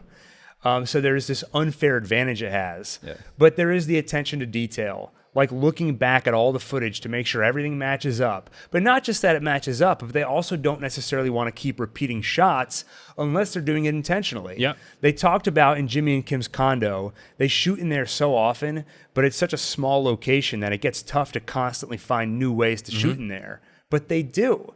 And it's an attention to detail that you see it in movies. I don't know that you see it in TV ever, outside of this show. Yeah. Speaking of attention to detail, so I think the parking lot and them meeting there to smoke, the scene, that kind of scene that we've seen so many times, it's really like a microcosm of their whole story overall, which is they would eschew Very nice. eschew the professional world, the like traditional normal path, in favor of kind of going in the dark, having a cigarette, doing something self-destructive. Did they know cigarettes were bad for you in the early 2000s? Yes. I remember my history teacher telling me that, because there was a couple kids in our class who smoked. Yeah. And the teacher was like, smoking's bad for you. And they're like, that's not necessarily true. They haven't proven that, the kids in the class. Yeah. And she was like, smoking is bad for you. So I think she's right. Yeah. And so they're doing something bad for them, but it's fun. It's at least, it feels better in the moment than their otherwise dull day-to-day life. Right. Jimmy working in the mailroom, Kim being like the lowest tier, like a paralegal or whatever. And the first thing I thought of in terms of this device of having a thing that I think is emblematic of their overall relationship and the way it developed was when Walter White in episode 1 of Breaking Bad, it's an example I use a lot, but he sees the bullies making fun of Walt Jr. Right. And it feels like such like a badass kind of fun moment where he goes over and knocks the guy over, steps on his leg and goes, "What's the matter? Having a little trouble walking?" Right? Right. And that's he should not do that. That's wrong. That's like a high school kid who's just an idiot. You're a fully grown ass man, and you're going over there and getting physical when he wasn't physical. He was just being a jerk.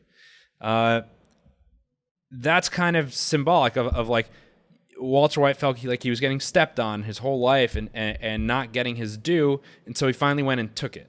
Right. And it just kept getting more and more extreme and taken to its moral conclusion. Eventually, no one could really watch his actions and say that it's justified, even if that first little thing kind of feels right in the moment. I think similarly here, it seems really innocuous to just meet in the parking garage rather than like focus on your work and try to forget about your job and instead hang out there and smoke. It's fun. Neither of them would probably do it alone. It's something they would do together. And again, that feels innocuous, but taken to its extreme, which this universe does, like this is kind of the result, everything that we've seen. Right. And now if this were on the regular channel or on a live stream, people would be like, just because they smoke in a parking garage doesn't mean that that didn't guarantee that they would become people who like ruined all these lives. Right. Yeah, obviously. But I think it's an interesting like artistic device. Well, and it's literally underneath HHM. Yeah. Where all the Howard, Chuck, straight and narrow stuff is happening. And that's even in the first episode when they're down there, Jimmy talks to Kim and he's like, "Can you do anything to help me?" And she's like, "No, she's not going to break the rules." Yeah. So no, I think you're right. Also, to stave off other potential comments we might get, let me just do a quick check here. A shoe. A shoe. I said that. All right, there you go. Thank you. There was some word. Why doesn't Hector have one of those? It'd be a lot easier. Yeah, it's true. I kept thinking. It would just go ding, ding, ding, ding, ding. You have to remember, it is one of those funny things where I often forget Better Call Saul is a period piece in some ways. Like nobody has smartphones there, right? They're still on flip phones and everything. So right now you'd say get a smartphone and just type in what you want to say. You know, it's 2004. Yeah. Yeah. So Jimmy, he off screen hears about Kim. I'm skipping ahead here actually. Okay. After the garage, we get to Kim nervously clicking her pen in court. She is about to represent somebody, but asks the judge to allow her to leave the case at the last minute. The judge is not happy about this. He's very frustrated, and he keeps asking Kim, why? You got to give me some reason. She keeps saying, no, it's personal. And then You finally, invited it. He was like, it's like a party. You invited everyone. And We're now- all here. Now you want to take away the punch bowl? Yeah. And then she finally reveals the truth. As of 2 hours ago, she is no longer an attorney. She gave notice to the what's it called? The board? The bar. Yeah. Jimmy rushes home, and he finds Kim smoking on the balcony. See, that's so. All right, let's see here. How many times did I underline the word cigarette? Yeah, it's underlined 3 times. Yeah. And what did I write underneath? I can't read I wrote that. exactly what I thought in the parking garage. Symbol of self-destruction. Right? So I was onto something. So Jimmy rushes home, Yeah. finds Kim smoking, and we get a powerhouse acting scene from Bob Odenkirk and Ray Seahorn. He comes in screaming. You know, you can't throw everything away. I get why you're doing it, but let's just take some time to think about this. And he tries to appeal to her empathy. He starts naming some of her clients, the clients that need her help. Who are they going to find that's half as good as you? And then he starts making a plan. What's done can be undone. Let's start writing some letters to try and undo this whole notice you gave to the bar thing. And one of my favorite moments ever, Kim says, it's already done. And Jimmy just goes, oh, Yeah. turns around. They need you. It's already done. Oh! Just that there's no words for it. Just that expression of frustration and worry. It like punched me in the gut. And Kim, Well, and it's clear how much he really cares about her. he does, And like yeah. what he at least imagines is her own well-being and what's best for her. It kills him to see her doing that. Yeah. Yeah. I think it's a mix of care for her well-being and we're in this together. Right. We're lawyers. That's what we are. That's what you are. There's so many emotions at play throughout the scene from both of them. And then Kim has what I called on the instant take her I did it for me moment. So that's Walt when I liked it. Yeah. I was good at it. It was, I felt alive. Yeah. When Walter visits Skyler in the finale of Breaking Bad, and he starts to say why he did all this. And Skyler's like, if you're going to say I did it for my family one more time, you know, I swear to God. Which is funny because at that point, that had almost become a meme. Exactly. And so finally he has that moment of clarity where he admits the truth. I did it for me. Yeah. And so Kim has the equivalent moment of clarity here where she says to Jimmy, you asked if you were bad for me. That's not it. We are bad for each other. I have had the time of my life with you, but we are bad for everyone around us. Other people suffer because of us. Apart, we're okay, but together, we're poison. And Jimmy begs her. He says, you make me happy. We make each other happy. The way he delivered that line, like, you make me happy. Like, The absolute desperation. this guy started off, he was a comedic actor. I remember watching him on Tim and Eric and like Mr. Show. Completely different universe. You could here. even say, I remember watching him on Breaking Bad. You know, there were yeah. little moments of drama, but generally speaking, he was the funny lawyer character. The line, you make me happy. I don't know. That was like hard hitting. Didn't make me happy. Yeah. Made me sad. Terrible line. Made me sad. No, Kim, you make me happy. We make each other happy. And then he tried. That's my review. He's pulled out every tool in the tool belt, right? He's tried empathy. He's tried making a plan. Yeah. And he finally pulls out the L word. I love you. You said it better than that, though. It was like, I love you. These pretzels are making me thirsty. And Kim says, I love you too. But so what? her acting was also incredible. Yeah. I know she's like nominated for supporting actress. She may have won. Did this happen already? I really do not pay attention to the Emmy Awards or the Academy. It's a bunch of people. Bunch of hoopla. Coming together to self-congratulate. But let's see here. That's the reason why Saulcast do they have an Emmy Awards category for podcasts? I mean, that would explain why we haven't won any. Let me see. Have the Emmy Awards happened yet? I don't think. I feel like we would have heard about it. Ray Seahorn. Not till September, bro. All right. So she deserved. Again, I mean, an award doesn't. The award has no effect on how good her acting was here. Right. It was awesome. I don't know. I normally like don't have that strong of an eye for acting, but like both people in this scene totally knocked it out of the park. Yeah, 100%. And the cool thing is that I think because they split the season in half, they would have submitted something from the first half for the Emmys that are this September. So they could do it again. Yeah, this scene would actually be, I think they would qualify for next year's. The only year's. reason they had that 6-week gap. That would, I think, really piss people off if that were true. So Kim says, I love you too, but so what? And I think that so what is, we love each other. That's what pulls us together, but we are horrible together. Yeah. We feed each other's addiction to pulling scams and taking advantage of people. So even if we try our best, we're going to fall into this old pattern. Mm-hmm. It's like when you have an addiction and you realize, I can't even have a drop of alcohol. Yeah. She can't even have a drop of Jimmy McGill. So they have to split up. And Jimmy, I also love this line. It wasn't our fault. It was Ignacio. It wasn't me. It was Ignacio. It was that effing Lalo Salamanca. Great F-bomb right there. Because you get so few of them in the show, and they use them perfectly. That psychopath came back from the dead, and Kim says, I knew he was alive. Yeah. She admits it. And why didn't she tell him? Because she knew that if she did, Jimmy would have put a stop to the scam. He would have been worried about her, and she didn't want that. Because she was having too much fun. Fun and games. It's all fun and games, right? Yeah. Until Howard gets shot. Yeah, that's how the old saying goes, right? And then she walks off. And one thing I want to point out is that people kept wondering, is it going to come back that Mike told Kim and not Jimmy? Mm-hmm. I thought you couldn't plant that seed and not bring it back. But how do you bring it back? And here it was done so perfectly because that was the thing Kim used. That was her door into the part of the conversation where she can admit why they did it. Mm-hmm. It wasn't for justice. It wasn't so they can get the sandpiper money and help people. It was for fun. Right. And it's like the fact that she knew Lalo was alive and didn't say anything is proof that her motives behind this were all messed up and dangerous. Because that is that's a pretty important betrayal in a relationship, to not tell Jimmy that. And the point is that sense of fun and her desire to do all this was so strong, it outweighs even that. Right, she wanted to keep the ball rolling. Yeah.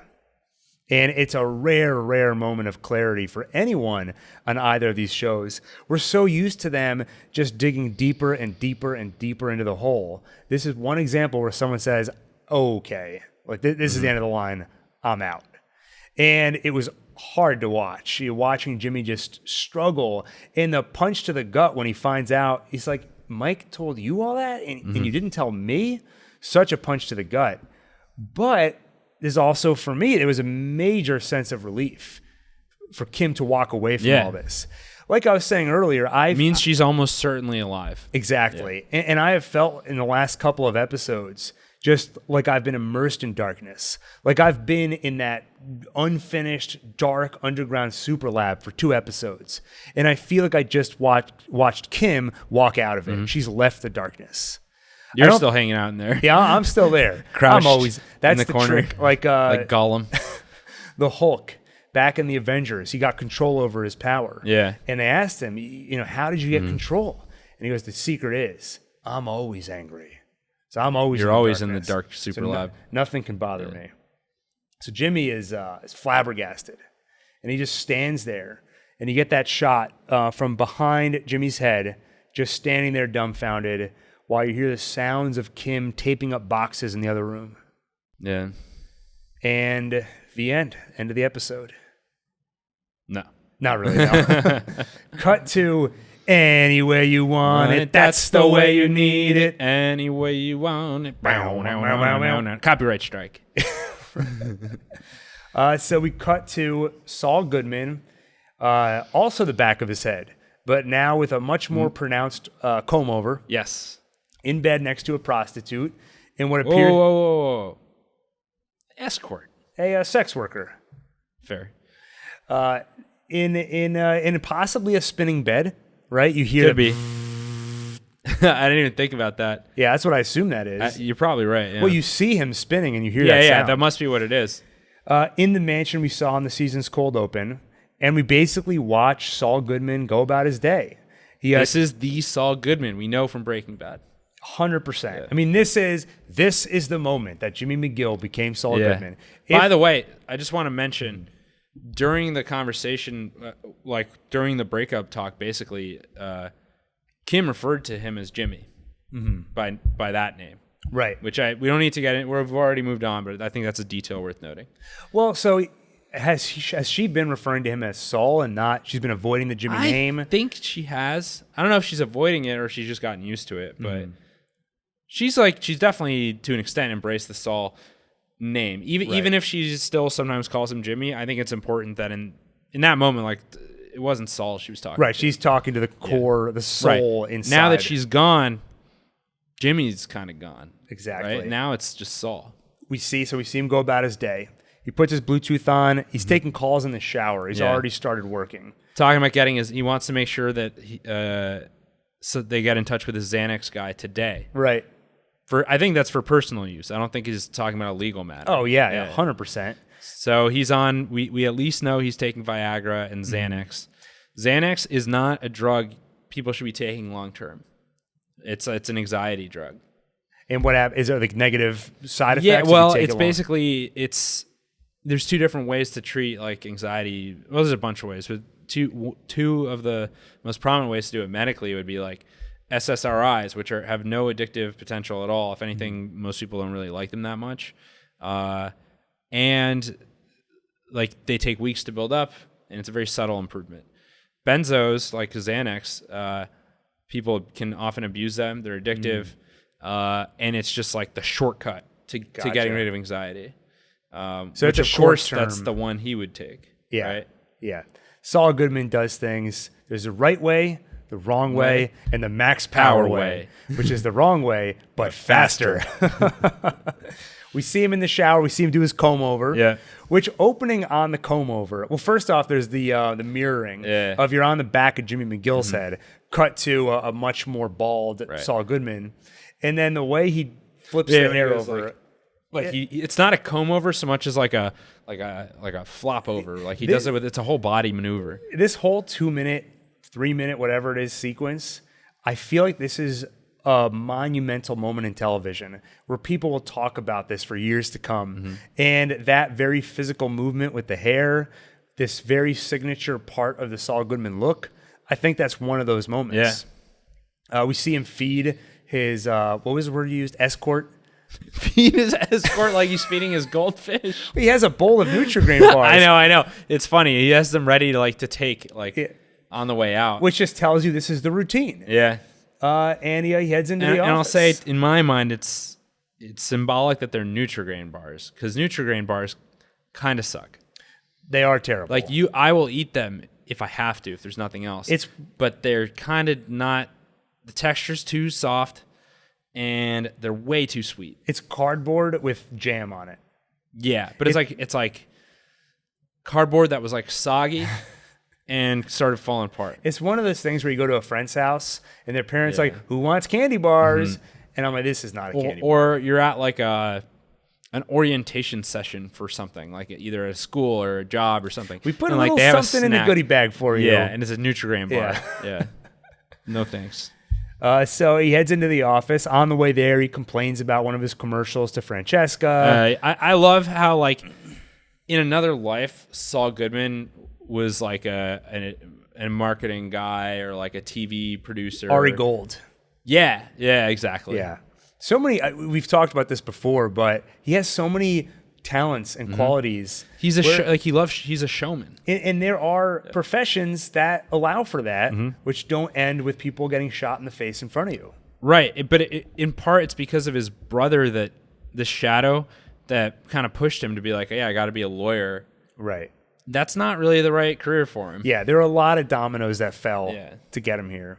So Saul heads into the office, and you see the decor is now the decor we know from Breaking Bad, with the Constitution. We already mentioned it earlier. Francesca's soul is gone at this point completely. Yeah, as again visual metaphor, all her decorations have been taken down. We saw the beginnings of that. People peeing in her fountain.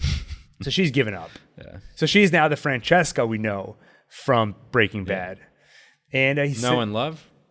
Know and love, I'd or say. Just no, yeah, okay. I'd say I've fallen in love with she's been a fun character. I agree with that. It's just so funny that she is almost a barometer for where we are in the timeline now. That's true, based on how diminished it was at her that soul moment is.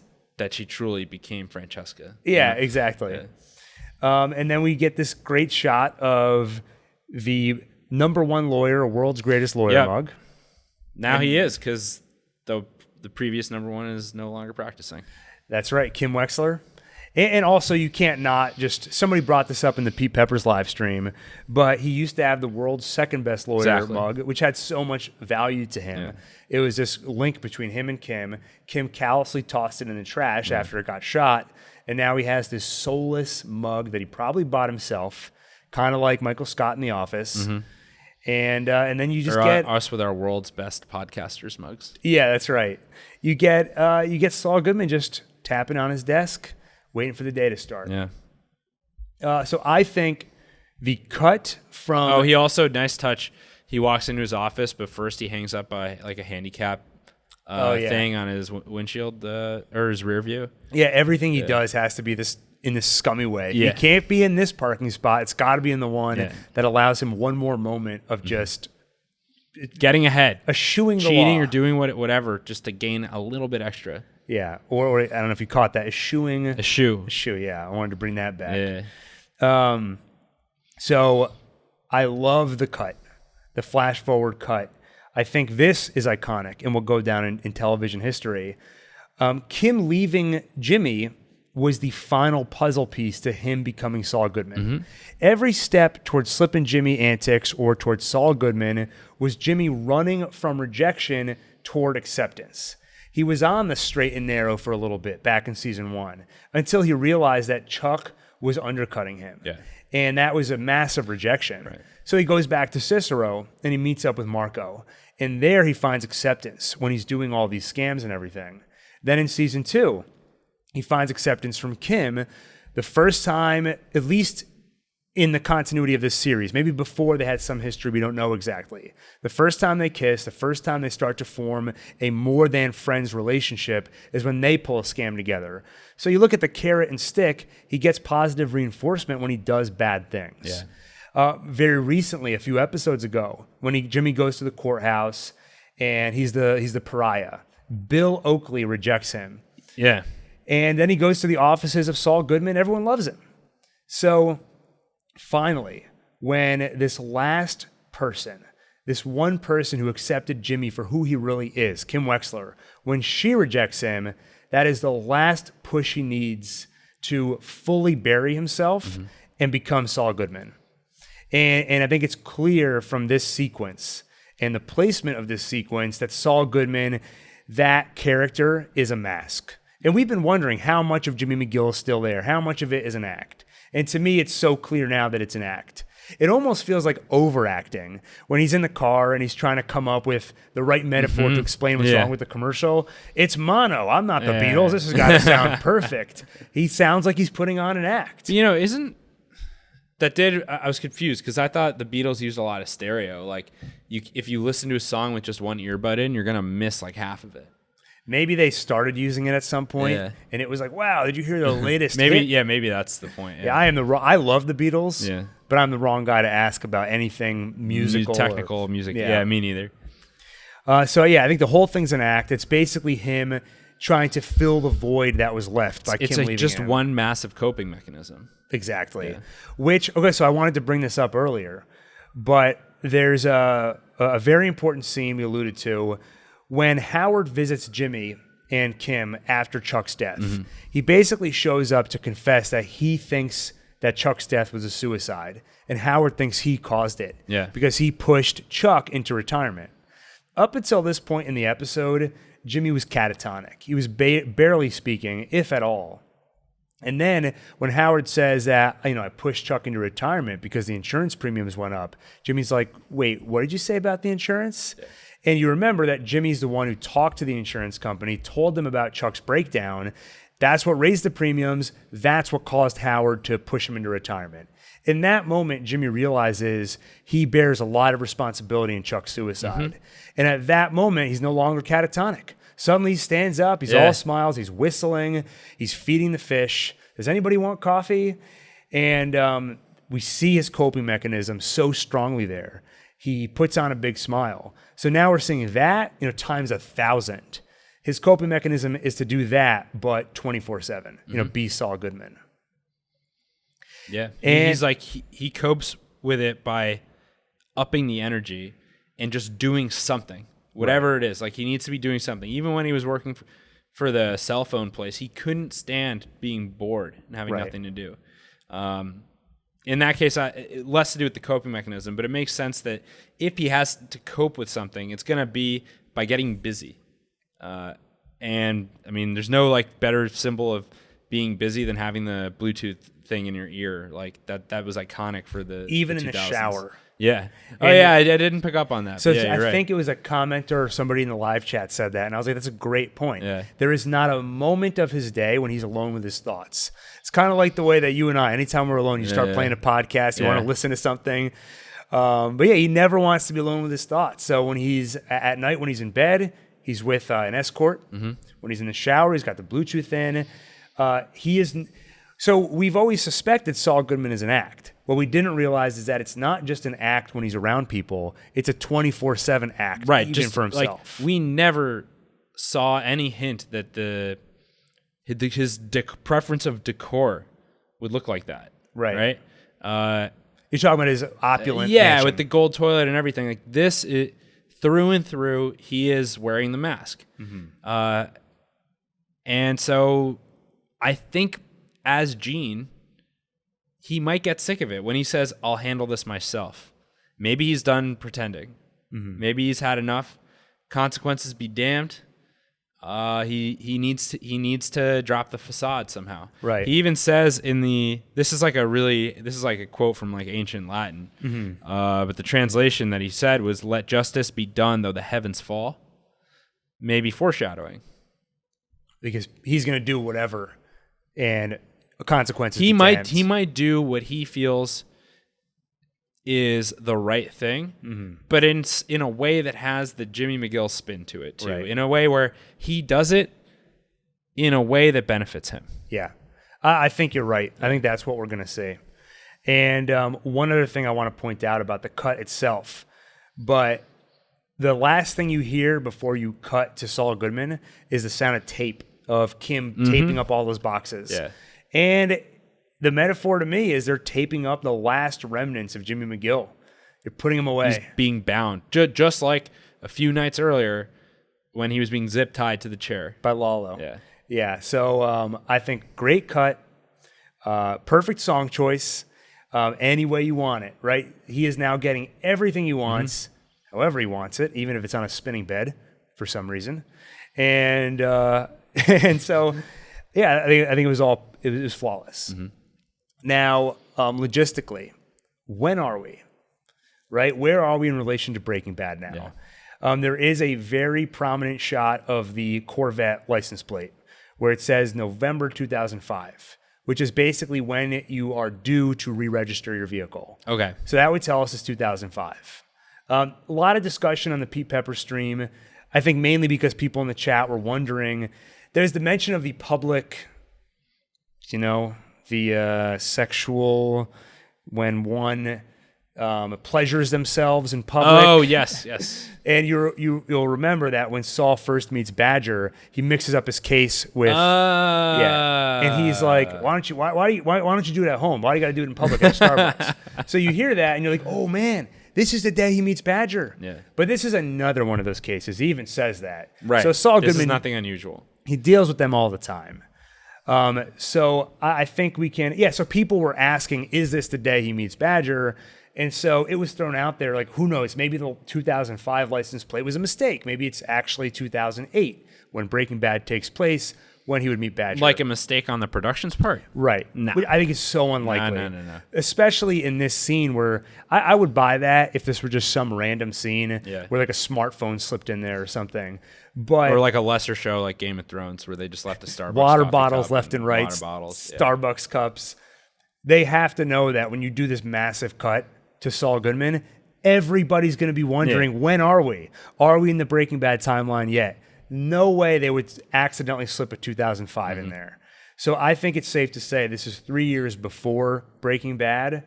And Pete checked this out, or he reported on this yesterday. The shirt that Saul Goodman is wearing is not the shirt he was wearing when he met Badger. Wow. I do not think we're going to see Badger in this. But also no one spoil it for me, for God's sakes. Yeah, I'm pretty frustrated with Deadline because they did. I know when Walter and Jesse are showing up. Here's the thing. They just said it. This is pure evil because they are ruining the experience, the once in a lifetime experience of getting to watch. This might be the best show ever made. It only gets one final season. Part of the greatness of the show is the suspense. Part of the fun of Saulcast is the deliberation over what's going to happen, and the we're naive to the future. We get to really get like in depth and theorize, and it gets totally corrupted when suddenly, because I didn't see the article. You did. You didn't want to, but it happened, and now you have to sit here listening to me predict and kind of fake it. Right. I want the real deal. Deadline took that away from me. Yeah. And they only did it so that they could get more clicks. Right. Well, and it was buried. So it was all about, the article was all about the pains that the production went through to hide their cameo. Oh my God. Like they flew them in secret. They had them stay in a secret place, which tells me they never intended to announce they were going to appear. Yeah. No. It was a mistake. They spent a lot of money. Yeah. These companies do not spend money just to throw it away. They tried to keep this a secret that Walter and Jesse were going to show up. I think it slipped out. I think I know who slipped it accidentally, and so I can't be too mad. You know, it happens. But at this point, like just let's keep what little secrecy there's left. And in the article, the last line is like, and they did confirm that their appearance is going to be in this episode or whatever. And I'm like, as if I needed more reasons to despise the media. Yeah. Just what we're doing here, like how many people, not everyone is interested in the idea of like a 2-hour podcast, right? A podcast that's twice the length of the actual episode we're covering. More than twice that. But we're doing it because we love to do it, and we love the show, and it's fun, and it's like I enjoy building the community and talking about it. Right. We're not obsessed with the number of views that this gets. Like this is like a, you make your living doing one take. This takes a lot of time and energy, but we do it because we love it. Right. And then for there to be people who are just going to say, we're going to ruin aspects of this final season, this once in a lifetime thing, so that we can get on the top, like one of the top headlines of some, like the entertainment section of Reddit or like the TV section of Reddit for 12 hours. Right. Gross. Yeah. Disgusting. Yeah. Yeah. Anyway, you can't blame them to an extent because someone's going to do it and they have to do what's going to be profitable for them. Right. It's like Gale.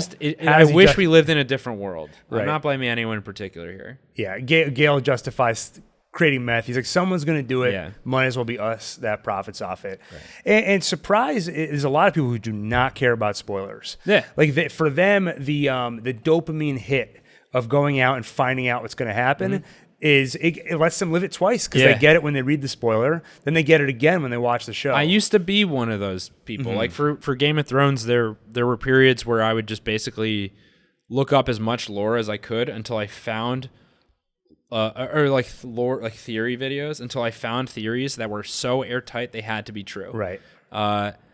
And it did like spoil things for me and kind of ruin some surprises in the show. But I remember what it was like to like need that. Right. And so I don't even have a problem. You can publish it. It's fine because the information's out there. And so I take it back that it's disgusting to publish it because it's information. It should be free. I wish it was easier to avoid. I wish people who were like me, who wanted to avoid it, could avoid it more easily. I've gotten lucky so far, but I've also taken extreme measures. Right. I haven't left my room, and I basically live in like the dark, underground lab that Gil's talking about. Right. Or it's like Final Destination, where he the guy locks himself in a closet with oven mitts and a helmet, and he's like, "I'm not leaving. I am not dying. I'm not leaving here." That's you with spoilers. Yeah. And it's not we'll stop harping on it in a minute, but surprise, It's just a plague to the season. It did. Yeah, it's come up a bunch, and it's pretty frustrating. Because surprise is not the only element in a story. And sometimes it gets a bad rap. Like it's almost looked down upon to prioritize surprise because I think it's so often abused. When you get just an out of nowhere twist ending, you roll your eyes at it. Right. But when it's done right, when you can surprise the audience in a way where then you look back and you say, this makes total sense and it fits and this is appropriate, but I didn't see it coming. Yeah. That is it's a great feeling. It pulls you into a story. And that's how real life works too, because whenever hindsight is 20/20. Whenever like a series of events happens, you can then look back on it and say, well, I guess it couldn't have gone any other way, really. Right. But that doesn't mean it was predictable either, because if it were that predictable, we'd all be living our lives really differently. Yes. And so when writers and people who are creating this kind of entertainment can capture that form of surprise, that's a job well done. It's very impressive. Yeah. And it's such a deliberate choice when you're writing a story. How much does an audience know versus the protagonist? And that will control how much you are with a certain character. And so when the outside world is feeding you information, it alters that equation. Right. And it does change how you're going to interact with the story. It changes what you're going to feel when you're experiencing the story. And to me, that just it poisons the vision of the artist. Yeah. I want to experience what Vince Gilligan, Peter Gould, and the rest of the writer's room crafted. And this alters it. It brings in outside forces. And it's frustrating. Right. Okay, I guess rant over. Yeah. Having said last week I was the negative Nancy. So. Yeah, exactly. But this episode itself, fun and games, we didn't really do overall thoughts when it all started. But this was a fantastic episode. Return to form. 100%. Pete was saying it's his favorite of the series. I don't know if I'm ready to say that necessarily. I need to revisit the series to say that. But needless to say, great, awesome, fantastic episode. I can't believe we're here now. I mean, it feels like Better Call Saul ended, and now we're in this bridge show between Breaking Bad and then to the Gene show. And I just can't wait to see where it all goes. Any other thoughts, Adam, before we wrap up? I just couldn't agree more with everything you just said. All right. There you go. Well, if you enjoyed this video, please make sure to like, subscribe, and hit the bell icon for more. If you prefer just to listen to us and not necessarily see us on screen, or you're on the move or whatever, you can find us on any Saulcast, any podcast app, just by searching Saulcast, Saulcast. And if you want to leave a 5-star review for us in the Apple Podcast app, I'm not going to stop you. Yeah, I mean, I would go so far as to say I would encourage it. That would be awesome. And if you want to talk to like-minded fans and just chew the fat about Better Call Saul with people 24/7, or talk about anything else that the One Take community would be interested in, you can join our Discord and join the discourse. Hey, nice. That was a good one. Adam, before we wrap up, I have a present for you. Ooh. I'll be right back. Wait, seriously? Yeah, it's just, I'll be back in 2 seconds, okay? Oh my God. I'm speechless. Even though we left nature, our last episode was outdoors and there was flies buzzing around. There are flies buzzing around here too, which is something that I think even if you have a clean apartment just happens in like the dead of summer, like heat waves. And I've been trying to ignore them because I thought the camera wouldn't pick them up, but I just looked at the monitor and I can see that they're visible. So it'll be interesting for us to have 2 full episodes in a row that are both plagued with flies. I know what this is. Yeah, you already know. Yeah. So a very generous and awesome fan listener reached out, and here you go, Adam. Sweet. He's a professor. So first off, we have some pretty smart listeners apparently. An actual PhD person named Doctor Joshua Heater. I hope I'm pronouncing that right. Let me know. And he basically curated this book. Header. Could be Joshua Header. He curated and edited this book, Better Call Saul and Philosophy. Therefore I scam. Yeah, which is a great line. Yeah. And it's basically a series of essays that analyze the show from a philosophical standpoint. There's one, I haven't read it yet, so I actually just received this today. Josh sent it to us, a couple copies, and we're going to crack into this. There's one essay in here, which even just from the title got me intrigued. Oh, the prequel versus free will, which I find that idea fascinating. Because there is a sense of determinism in Better Call Saul because we know where it all leads. I mean, even here, just the first essay featured, scamming for fun. Yeah. I mean, that's exactly what Kim was talking about. That's what she refused to do anymore. I think this was all put together before the current season. So that's a little bit forward thinking. Yeah. So anyway, we're gonna. I'm a person who's interested in philosophy, and I think you are too. Definitely. So it'll be fun to crack into. Yeah. This. So we're gonna read some of this, maybe all of it, over time, and share some fun insights from it. I just wanted to share that with you. Yeah. All right. With that, I'm Gil. I'm Adam, and this is Saulcast. As of 2 hours ago, she is no longer an attorney. Mm-hmm. She gave notice to the what's it called? The board? The bar. Bar. So the same bar Gus was at. That was terrible. So cut that out. I'm going to cut that one out. That could be the post-credits thing. Yeah.